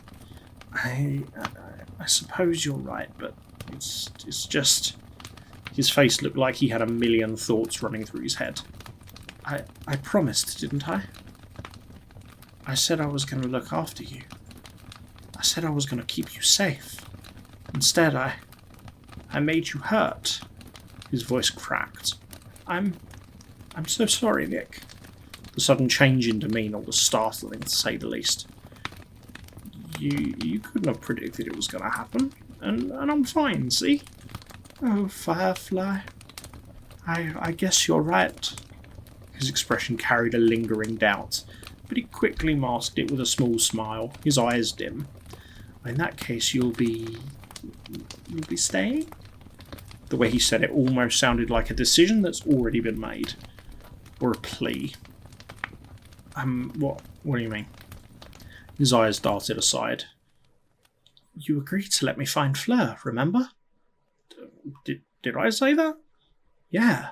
So, you'll be staying a while longer, right? He didn't even let me get a word in. In fact, a feeling of uncertainty washed over me, as if we've had this conversation before. I don't think I... Besides, what's the rush? It's already late and you're in no condition to travel anyway. I blinked before glancing out the window. Pitch black darkness greeted me, and I realised he was right. Yet another uncanny feeling spread through my chest, shivers crawling down my spine. I don't know why, but something about this whole situation felt wrong. I feel like I'm forgetting something else. Michael had a nervous look on his face. Maybe you hit your head harder than you thought? His words didn't sound confident. How long was I out? A couple of hours, I think. You really, took a hit. It was that bad. My brows creased as I tried to recall today's events, but I don't remember tripping. There was a river. I remember you, and then. Your memory must be fuzzy, and for good reason. After all, it's been. My stomach rumbled suddenly, echoing in the quiet room. There was a heavy silence right after. Mike was polite enough to hide his chuckle under a palm as I flushed. He seemed relieved.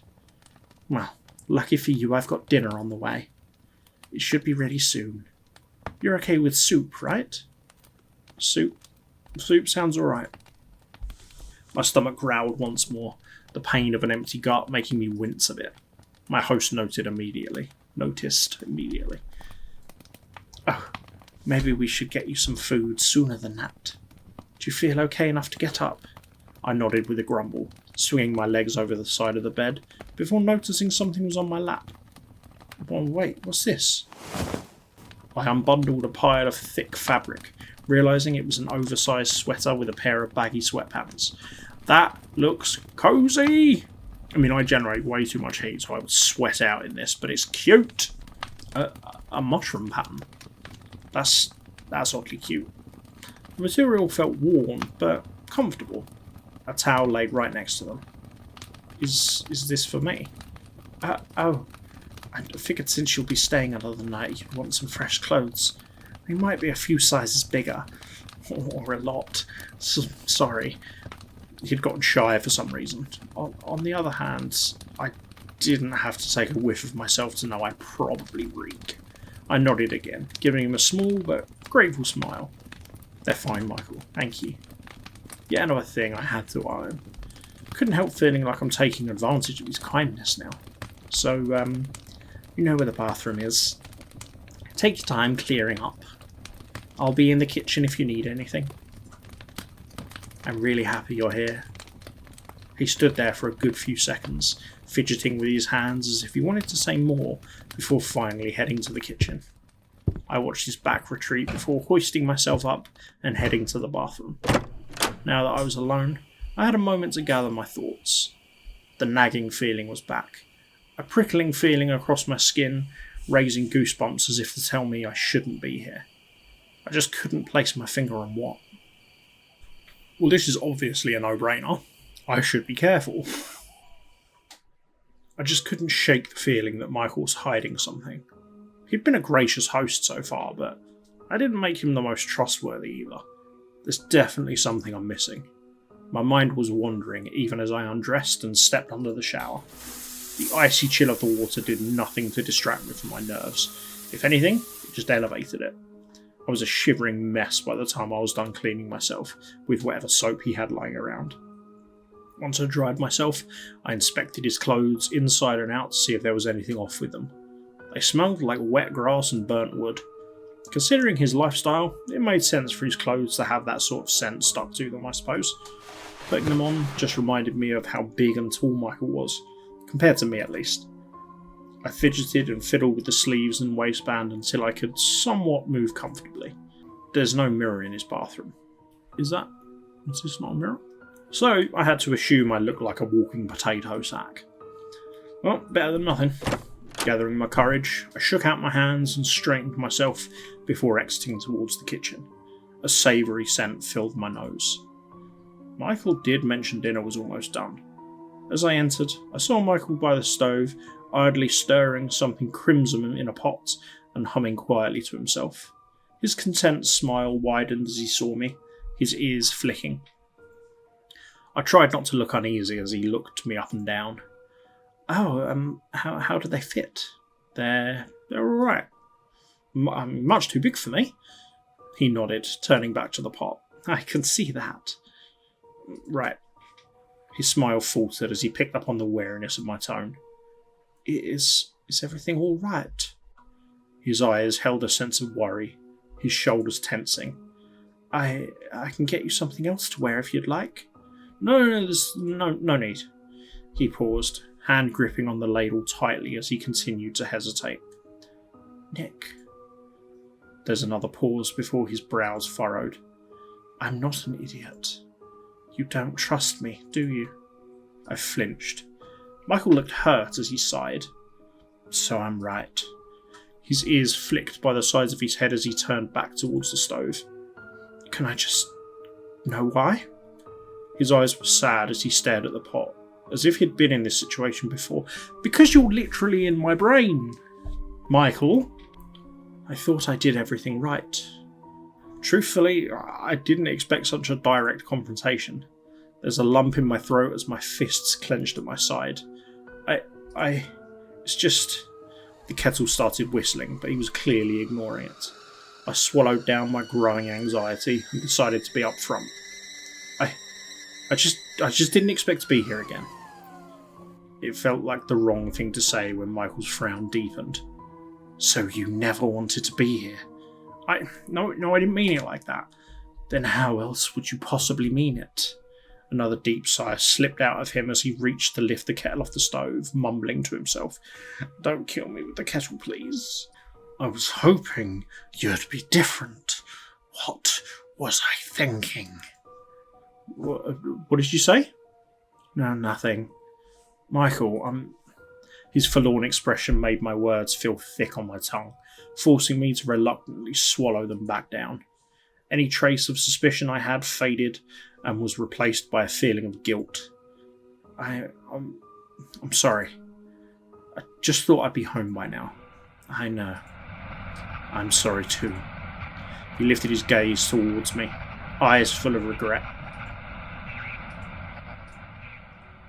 But is it really so bad, Nick? I know being lost in the woods with a man you don't know can be scary. But I promise you you're safe. The last thing I'd ever want for you to be is scared. He trailed off. So just trust me, okay? Can you do that? Please? I swallowed and gave him a nod.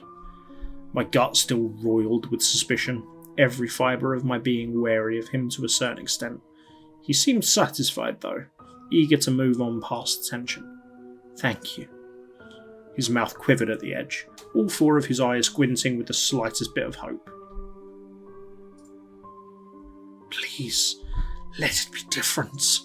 For once. Why don't you take a seat, Firefly? I'll be right with you. He was already turning his back towards me to start preparing the tea. I slowly approached him. Hey, let me help you this time. Michael startled, surprised to see me beside him. Sure. Could you get me some bowls ready?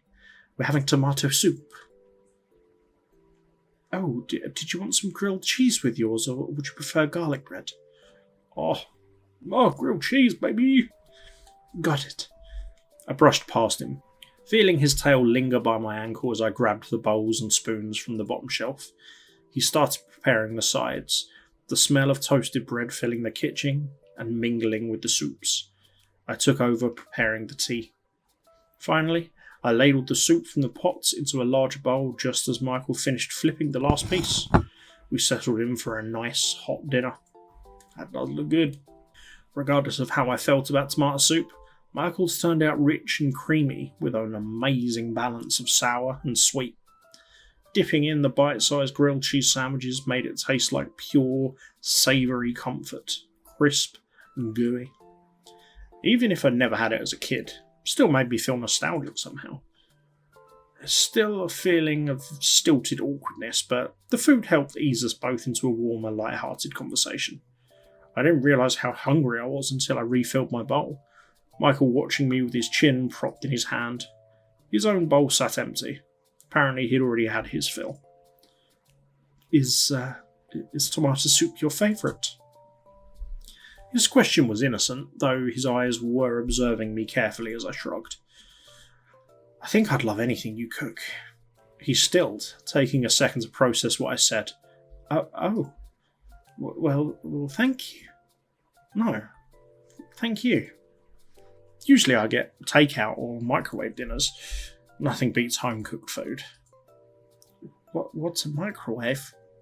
I snickered and tried to explain it the best I can. A metal box that heats up food? That sounds like... what's the word in those fantasy books? Magic. Am I using that word right? I laughed lightly. Sometimes science is just like that. We talked about other kitchen appliances off the top of my head, slowly branching out to other human inventions. He seemed even more interested. I never understood how technology worked. I pulled out my phone and let him fiddle with it. Though with the battery dead, there wasn't much I could show. He was clearly disappointed. It's about as useful as a brick. For now. Otherwise I'd have a whole network of information in my hands. His eyes lit up. Like a library. And you can access it any time as long as the battery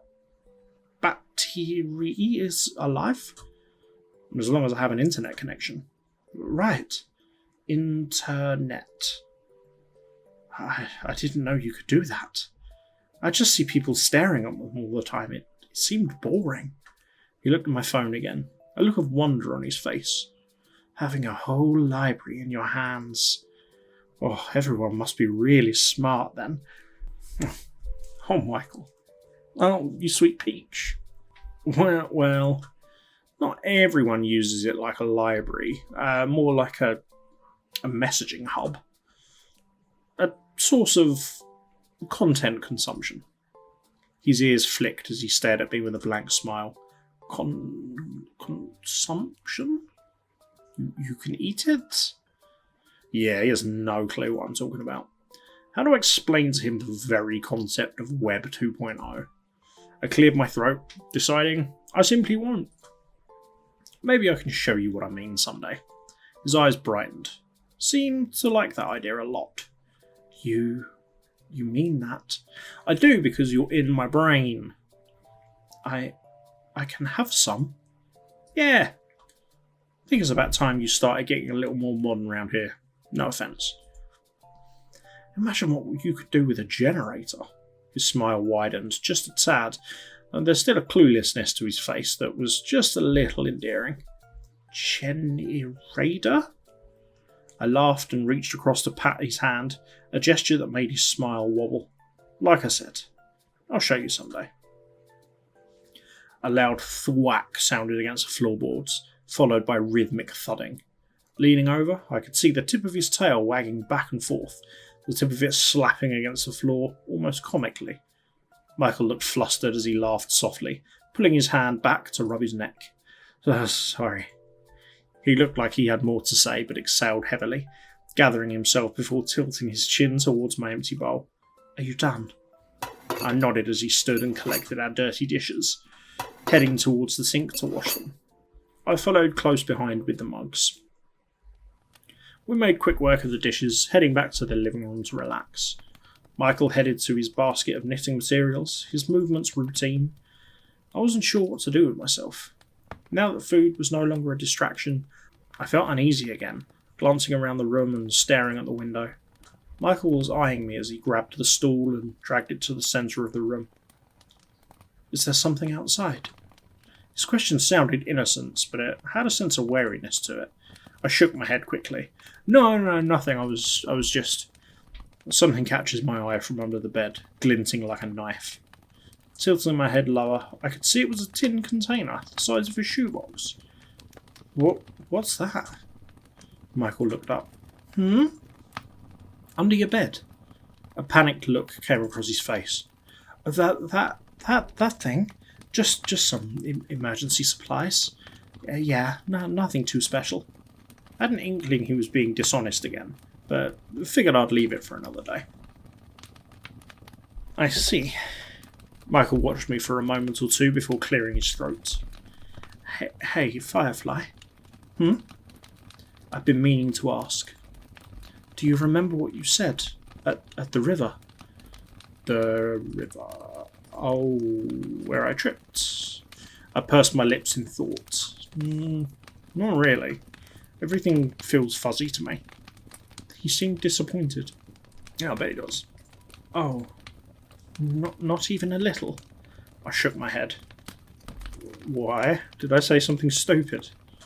Well, just some things. It made me happy. Oh, God.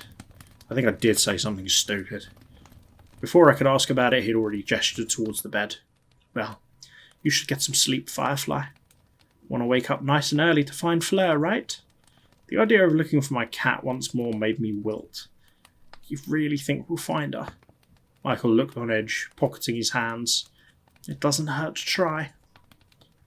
But it does hurt to hope. His face twitched. Well, his ears flattened as he thought of something to say, clearly struggling. He finally opened his mouth to respond, his words slow and careful. I'm here for you. Thank you, Michael. He nodded, a strange mixture of polite happiness and hidden anxiety playing across his face. He's probably not used to another person sticking around this long, let alone someone going through a loss he could care less about. Maybe I've been enough of a burden to him. Actually, can you just send me home? His brows raised, his posture straightening in surprise. Are you sure? But what about Fleur? Don't you want to see if we can find her? I'm sure. A look of apprehension crossed his face. But it's so soon. Fleur could be out there. And anyway, Michael, please. I can't think about her right now. I just want to go home. He fidgeted with the sleeves of his cardigan. But I... He looked like he had so much more to say, but whatever turmoil going on in his head was quickly swept behind a reassuring smile. Okay. Get some sleep, Firefly. You've been through a lot. He went to collect his blankets again, already arranging them into a nest like the night before. The words left my mouth before I could think twice. I can trust you, right? A flicker of surprise crossed Michael's face. Of course you can trust me. He didn't say anything else, as if that one line should be enough to convince me. And honestly, it was too late to start an interrogation that's only going to end up in me feeling guilty for upsetting him. I got under the covers, facing the wall with my back towards him. I could hear him setting up his nest behind me, before finally quieting down with a satisfied hum. I closed my eyes.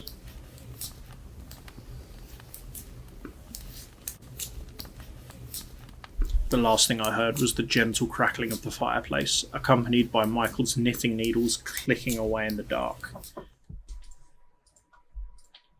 Before I knew it, I could hear birds chirping outside the window. The first thing I noticed was the fire must have been out, considering I couldn't hear the familiar pop and snap that came with the room's ambience. The second thing I realised was the hand gently shaking my shoulder awake. Wake up, sleepyhead. I stirred, yawning as I sat up in bed.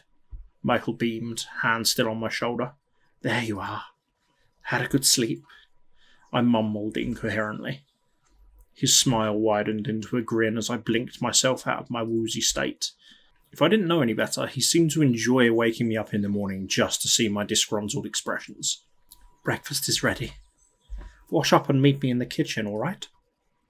Give me a second. He took that as my assent, humming his response.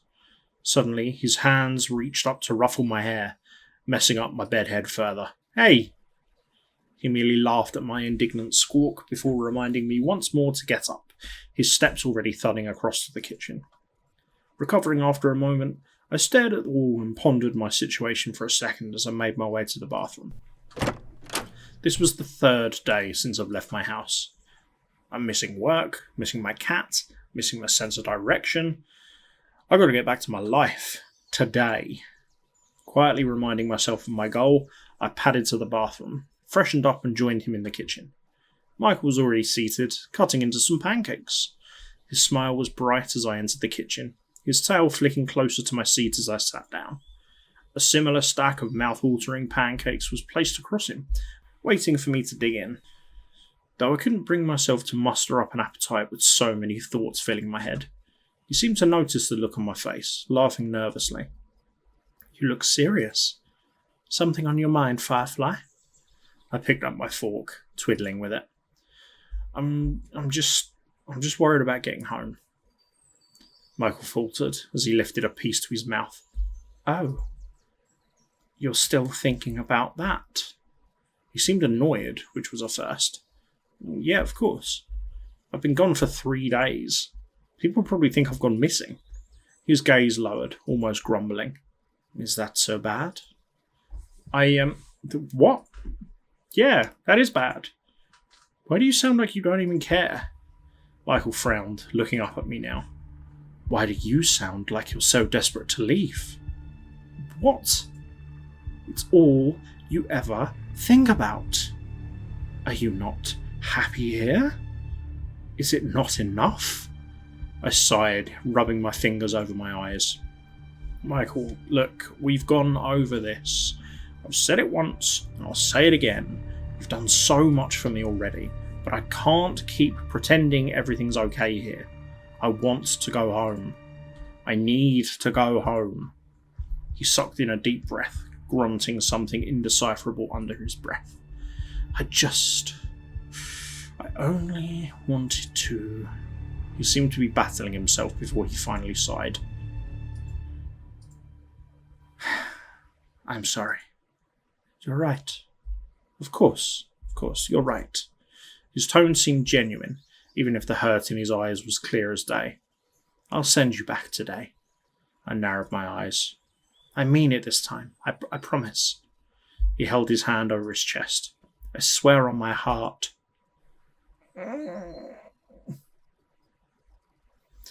I am going to regret this choice, I'm sure, but I'm going to trust him. I mean, how could I not trust him? He was my last hope. Okay. I paused for a moment before adding quickly, thank you.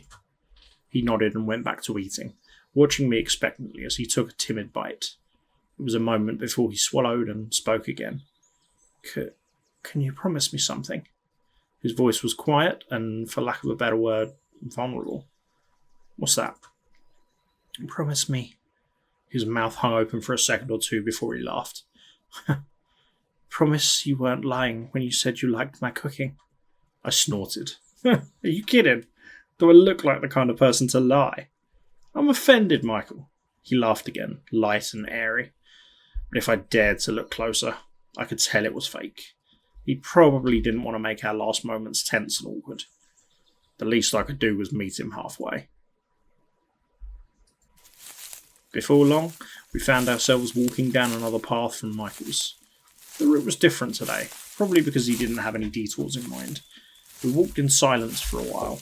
The only thing accompanying us were the sounds of nature and our footsteps. I couldn't tell what Michael was thinking.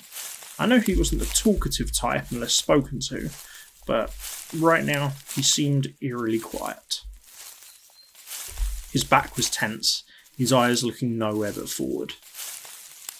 My voice was itching to say something, anything, but it felt like both of us had some thoughts to digest, despite it being easier to just say it out loud. Still, the silence was getting unbearable. So, we both halted in our steps at the sound of rustling, Michael's ear perking in a direction. What was that? His hands were already raising to hold his crossbow, deftly cocking it with an experienced pull of the string until a solid click was heard. Stay quiet. Stay close. I swallowed, my heart picking up speed. He started stalking low towards the source of the noise, his boots barely making a sound compared to my clumsy footsteps. The rustling continued, sounding like a scuffle was occurring between the bushes. Closer, closer, until my ears picked up an unfamiliar, high-pitched sound. It sounded like a tiny infant screaming. As morbid as that was, Michael actually relaxed as he recognised it. His steps hastened slightly towards the source, crossbow lowering, until we came across what exactly it was causing the disturbance. A rabbit. Its small, delicate foot snagged in an old rusty trap. Its little body trembled as it breathed fast and shallow, no doubt scared out of its mind. Oh, the poor rabbit! Michael regarded it empathetically before unloading his crossbow, disturbed by the caught rabbit, but at the same time relieved at the absence of a threat. Just a rabbit. Sweeping his crossbow behind his back and out of sight, He looked at it for another moment before looking up towards me. Let's keep going then. My mouth dropped in shock. And leave the poor thing behind? He raised a brow, confused at my bewilderment. Yes. But it's gonna die. His face twisted in confusion. That's generally what happens to prey animals, yes. He was so nonchalant about it, I had to keep my emotions in check. We can't do that. Look at it. His expression was understanding, if a little annoyed. Someone left a trap. A rabbit gets caught in it. That's how it works. What do you want me to do? Set it free, obviously. He was frowning now. I can't. If someone is nearby, they'll be suspicious how their catch got free. Does that matter? Animals escape traps all the time. Poor thing's suffering. Nick, I know you're smarter than this. If it doesn't die today, it'll die tomorrow. To a trap, to a fox, to a hunter. It probably won't even survive that long with its injured foot if we set it free. You're prolonging the inevitable. Can't you put it out of your misery then? He hesitated. Do you really want me to do that? No. But even then, we don't even know if anyone's coming back. The thing looks so old. He sighed impatiently, looking stubborn in his decision. That's the point of a trap. It's to keep things right where they are until you come back. The way he said it just rubbed me the wrong way. He is being realistic, to be fair. In a way, his logic made sense. But still, I don't like it, but that's factual. And if we release it now, it's got a broken leg. It ain't outrunning predators with a broken leg. I could hardly believe how needlessly callous he was being. For someone so sweet with the hens, he was so indifferent about the poor rabbit shaking at our feet. I looked down at it once more, my heart breaking as it started to squeak. Michael. I guess you're right. Okay, follow me. Who was I what to say was right and wrong? Maybe he had a point. It was just one small rabbit in the grand scheme of things. We should just let it be. Michael led us back to where we came, the struggling, the squeaking sounds of the rabbit eventually drowned out by the sounds of the forest around us. Oh, I feel horrible for that. Left alone to its fate. Guilt spreading through my chest like an icky mould, but I quickly stifled it. It's just nature. Let it be. Let it be. Michael took the lead, his footing sure and confident. He must have noticed my unsteady gait behind him as he subtly veered towards a clearer path I could easily follow. I didn't verbalise it, but I was definitely grateful for that. As much as the forest was growing on me, getting my feet caught in roots and twigs every few steps gets tiring after a while. Our steps fell into rhythm next to each other. I peeked at Michael every once in a while, trying to gauge his mood after what happened. Even after spending so much time with him, he was very difficult to read. How can someone both wear their heart on their sleeve, yet keep it stitched tight, never letting anyone come too close? I knew he had secrets he wanted to keep close to his chest, but I wish he'd just open up to me a little. The silence that hung in the air was making my skin prickle. What's your favourite animal? I was so caught up in my thoughts, I didn't even realise I blurted the first thing that came into my mind. Michael regarded me curiously, ears flicking. My favourite animal? He pursed his lips in thought before his ears perked. Jellyfish. I did a double take. It was one thing for him to have an answer so readily, but the choice was something else. A jelly... Why jellyfish? I thought it'd be, I don't know, like a bird or something. He shrugged. Well, they're pretty to look at least from pictures I've seen. Plus, I kind of relate to them. He said that without zero hesitation. How exactly do you relate to a jellyfish? His expression faltered, as if deciding on the right way he could explain his answer. Let's just say I have something in common with a jellyfish. Well, one jellyfish. In what way? That they're pretty to look at. A strangled noise slipped past his throat. No. You wouldn't get it. Try me. No. I groaned like a dying whale in exasperation, shoulders slumped like I had a back problem. He's not going to elaborate anymore, is he? He probably spotted the vein growing on my forehead as he snickered. Relax, Firefly. You're going to faint on the spot if you think any harder. Yeah, well, that'd be your fault. His smile dropped for a second before his cheeky grin returned. Touch. Touch? Touch what? You know. Touch. I stared at him, his happy grin shifting into a confused frown. You know, touch when it's like saying you're right. Oh, you mean touche? He smiled innocently. Yeah. This man will be the death of me. Yes, he will. 2 hours into recording this and you finally joined the party. Well done. He laughed at my screwed up grimace, waving a hand hastily. Well, what about you? What's your favourite animal? Cats. He snorted, a fond smile on his lips. You know what? Don't even know why I bothered asking. Of course it's cats. What's that supposed to mean? He gave me a look. You know what I mean. Yeah, I know what you mean. He pretty much giggled in response. We continued with idle chatter after that. I didn't even know how much time had passed as the trees slowly thinned out, the sounds of nature muffling as the canopy started to grow scarce.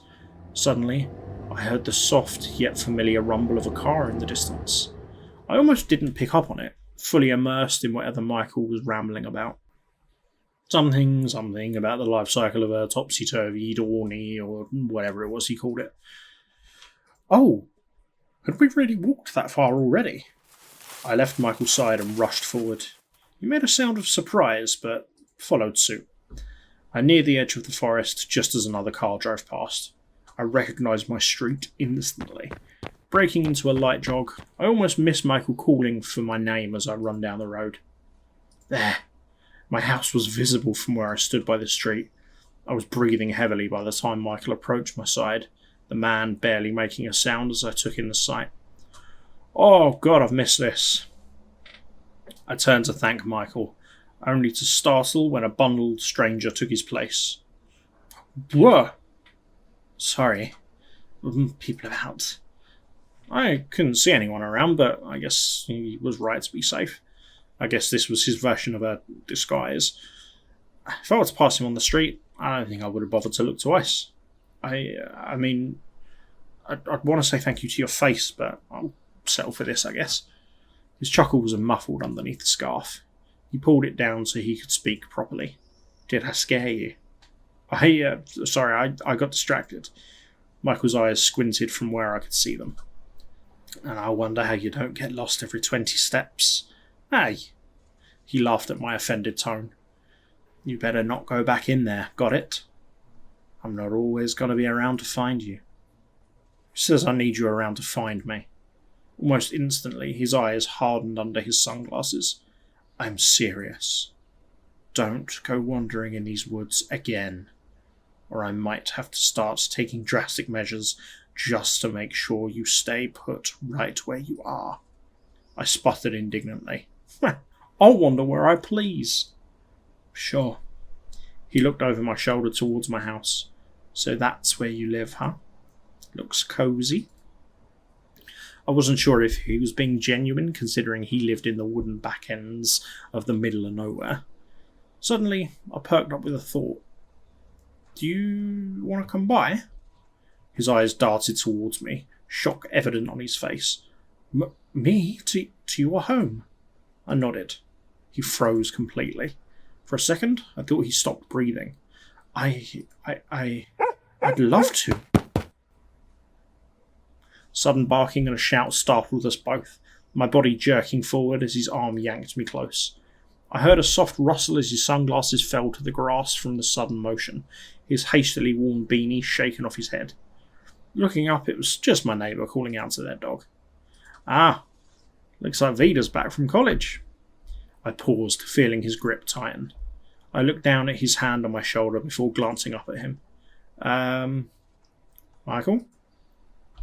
He snapped back to present, his hand releasing me quickly. I was sorry. He looked towards my neighbour and their dog for another moment before turning back to me. I don't think it's a good idea for me to go with you. I agree. Hopefully when there's distance, you're out of my head. I can stop pink fuzz and passing out. That'd be nice.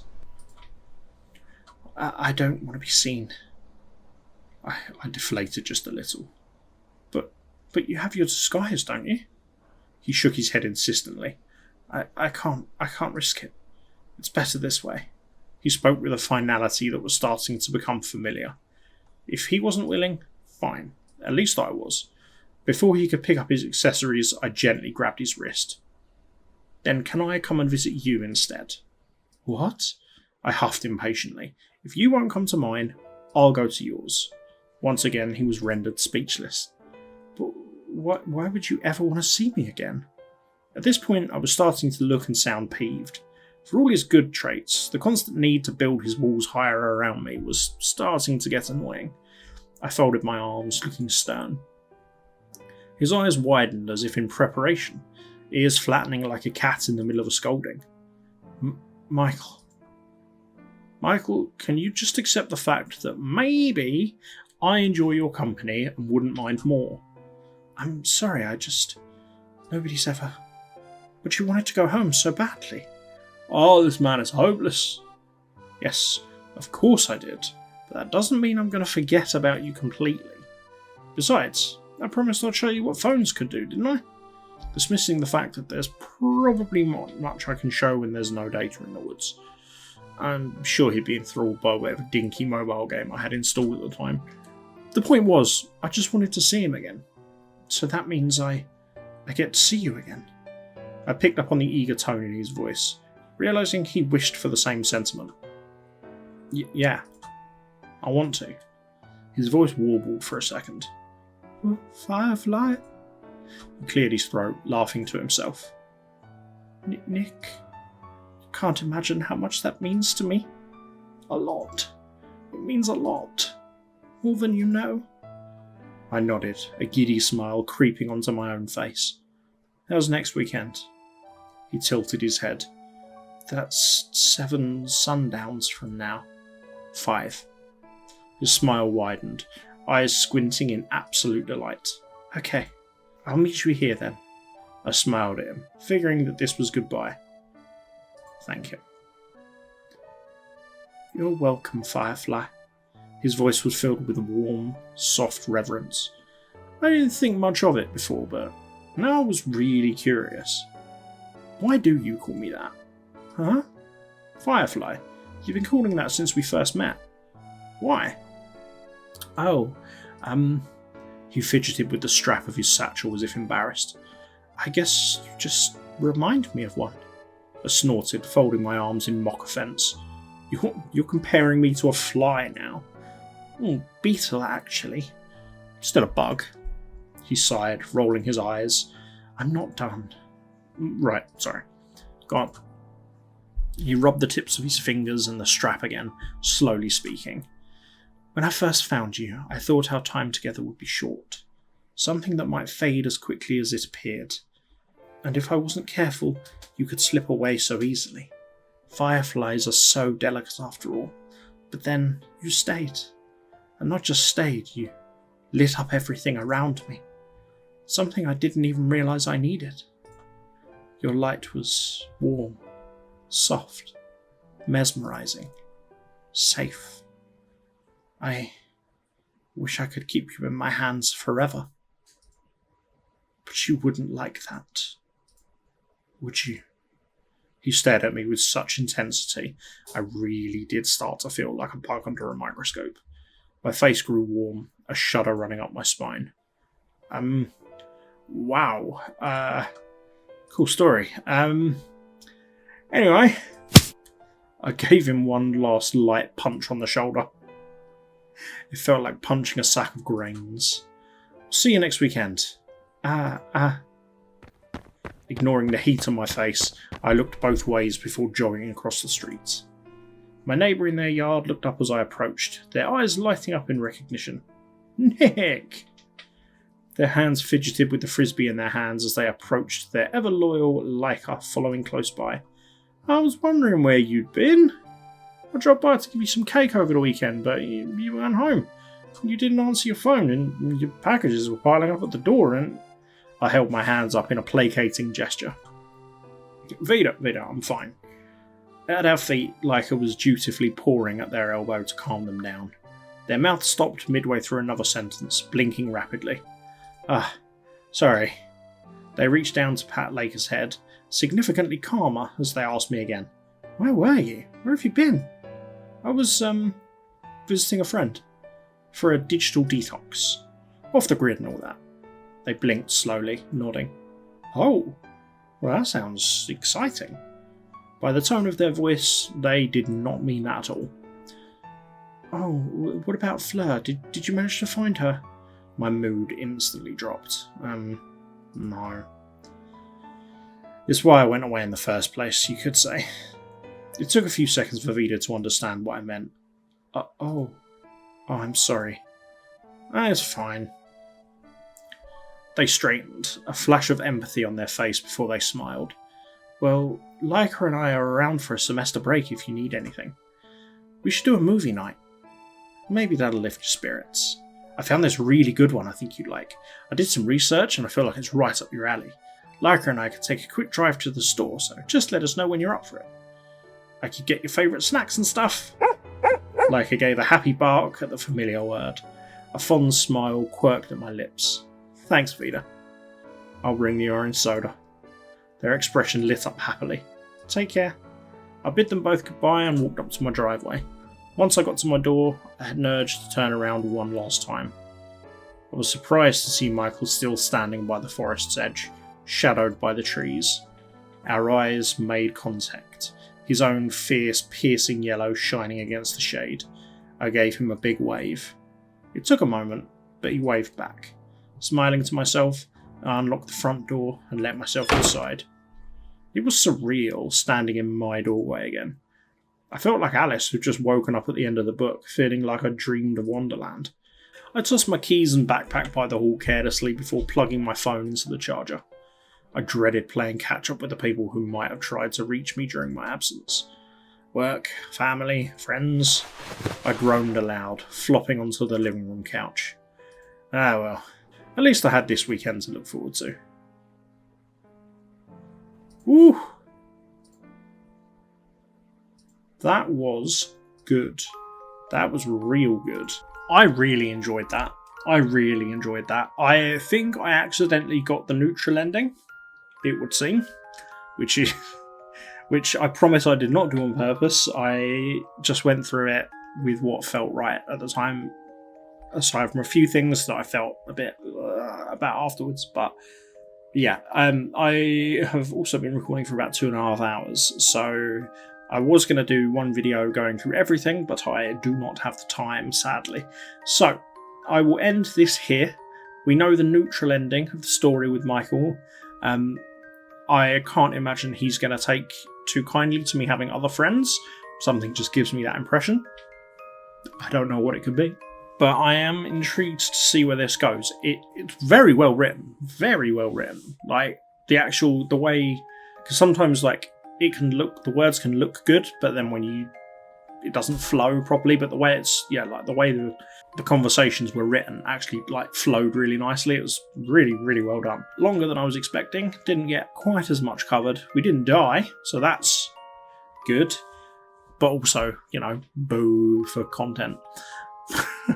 But if this video is enjoyed by people, then we can always do a second one and start looking at the different choices, because there were a couple along the way we could have done, and there's still 4 bad endings to get, so hopefully we can jump back in and do that at some point. So if you want to check this out for yourself, then the link to the game page is in the description. Thank you very much for watching. If you've enjoyed this video, then why don't you go ahead and the like button, the fun guy that is the subscribe button, make sure you bad boy.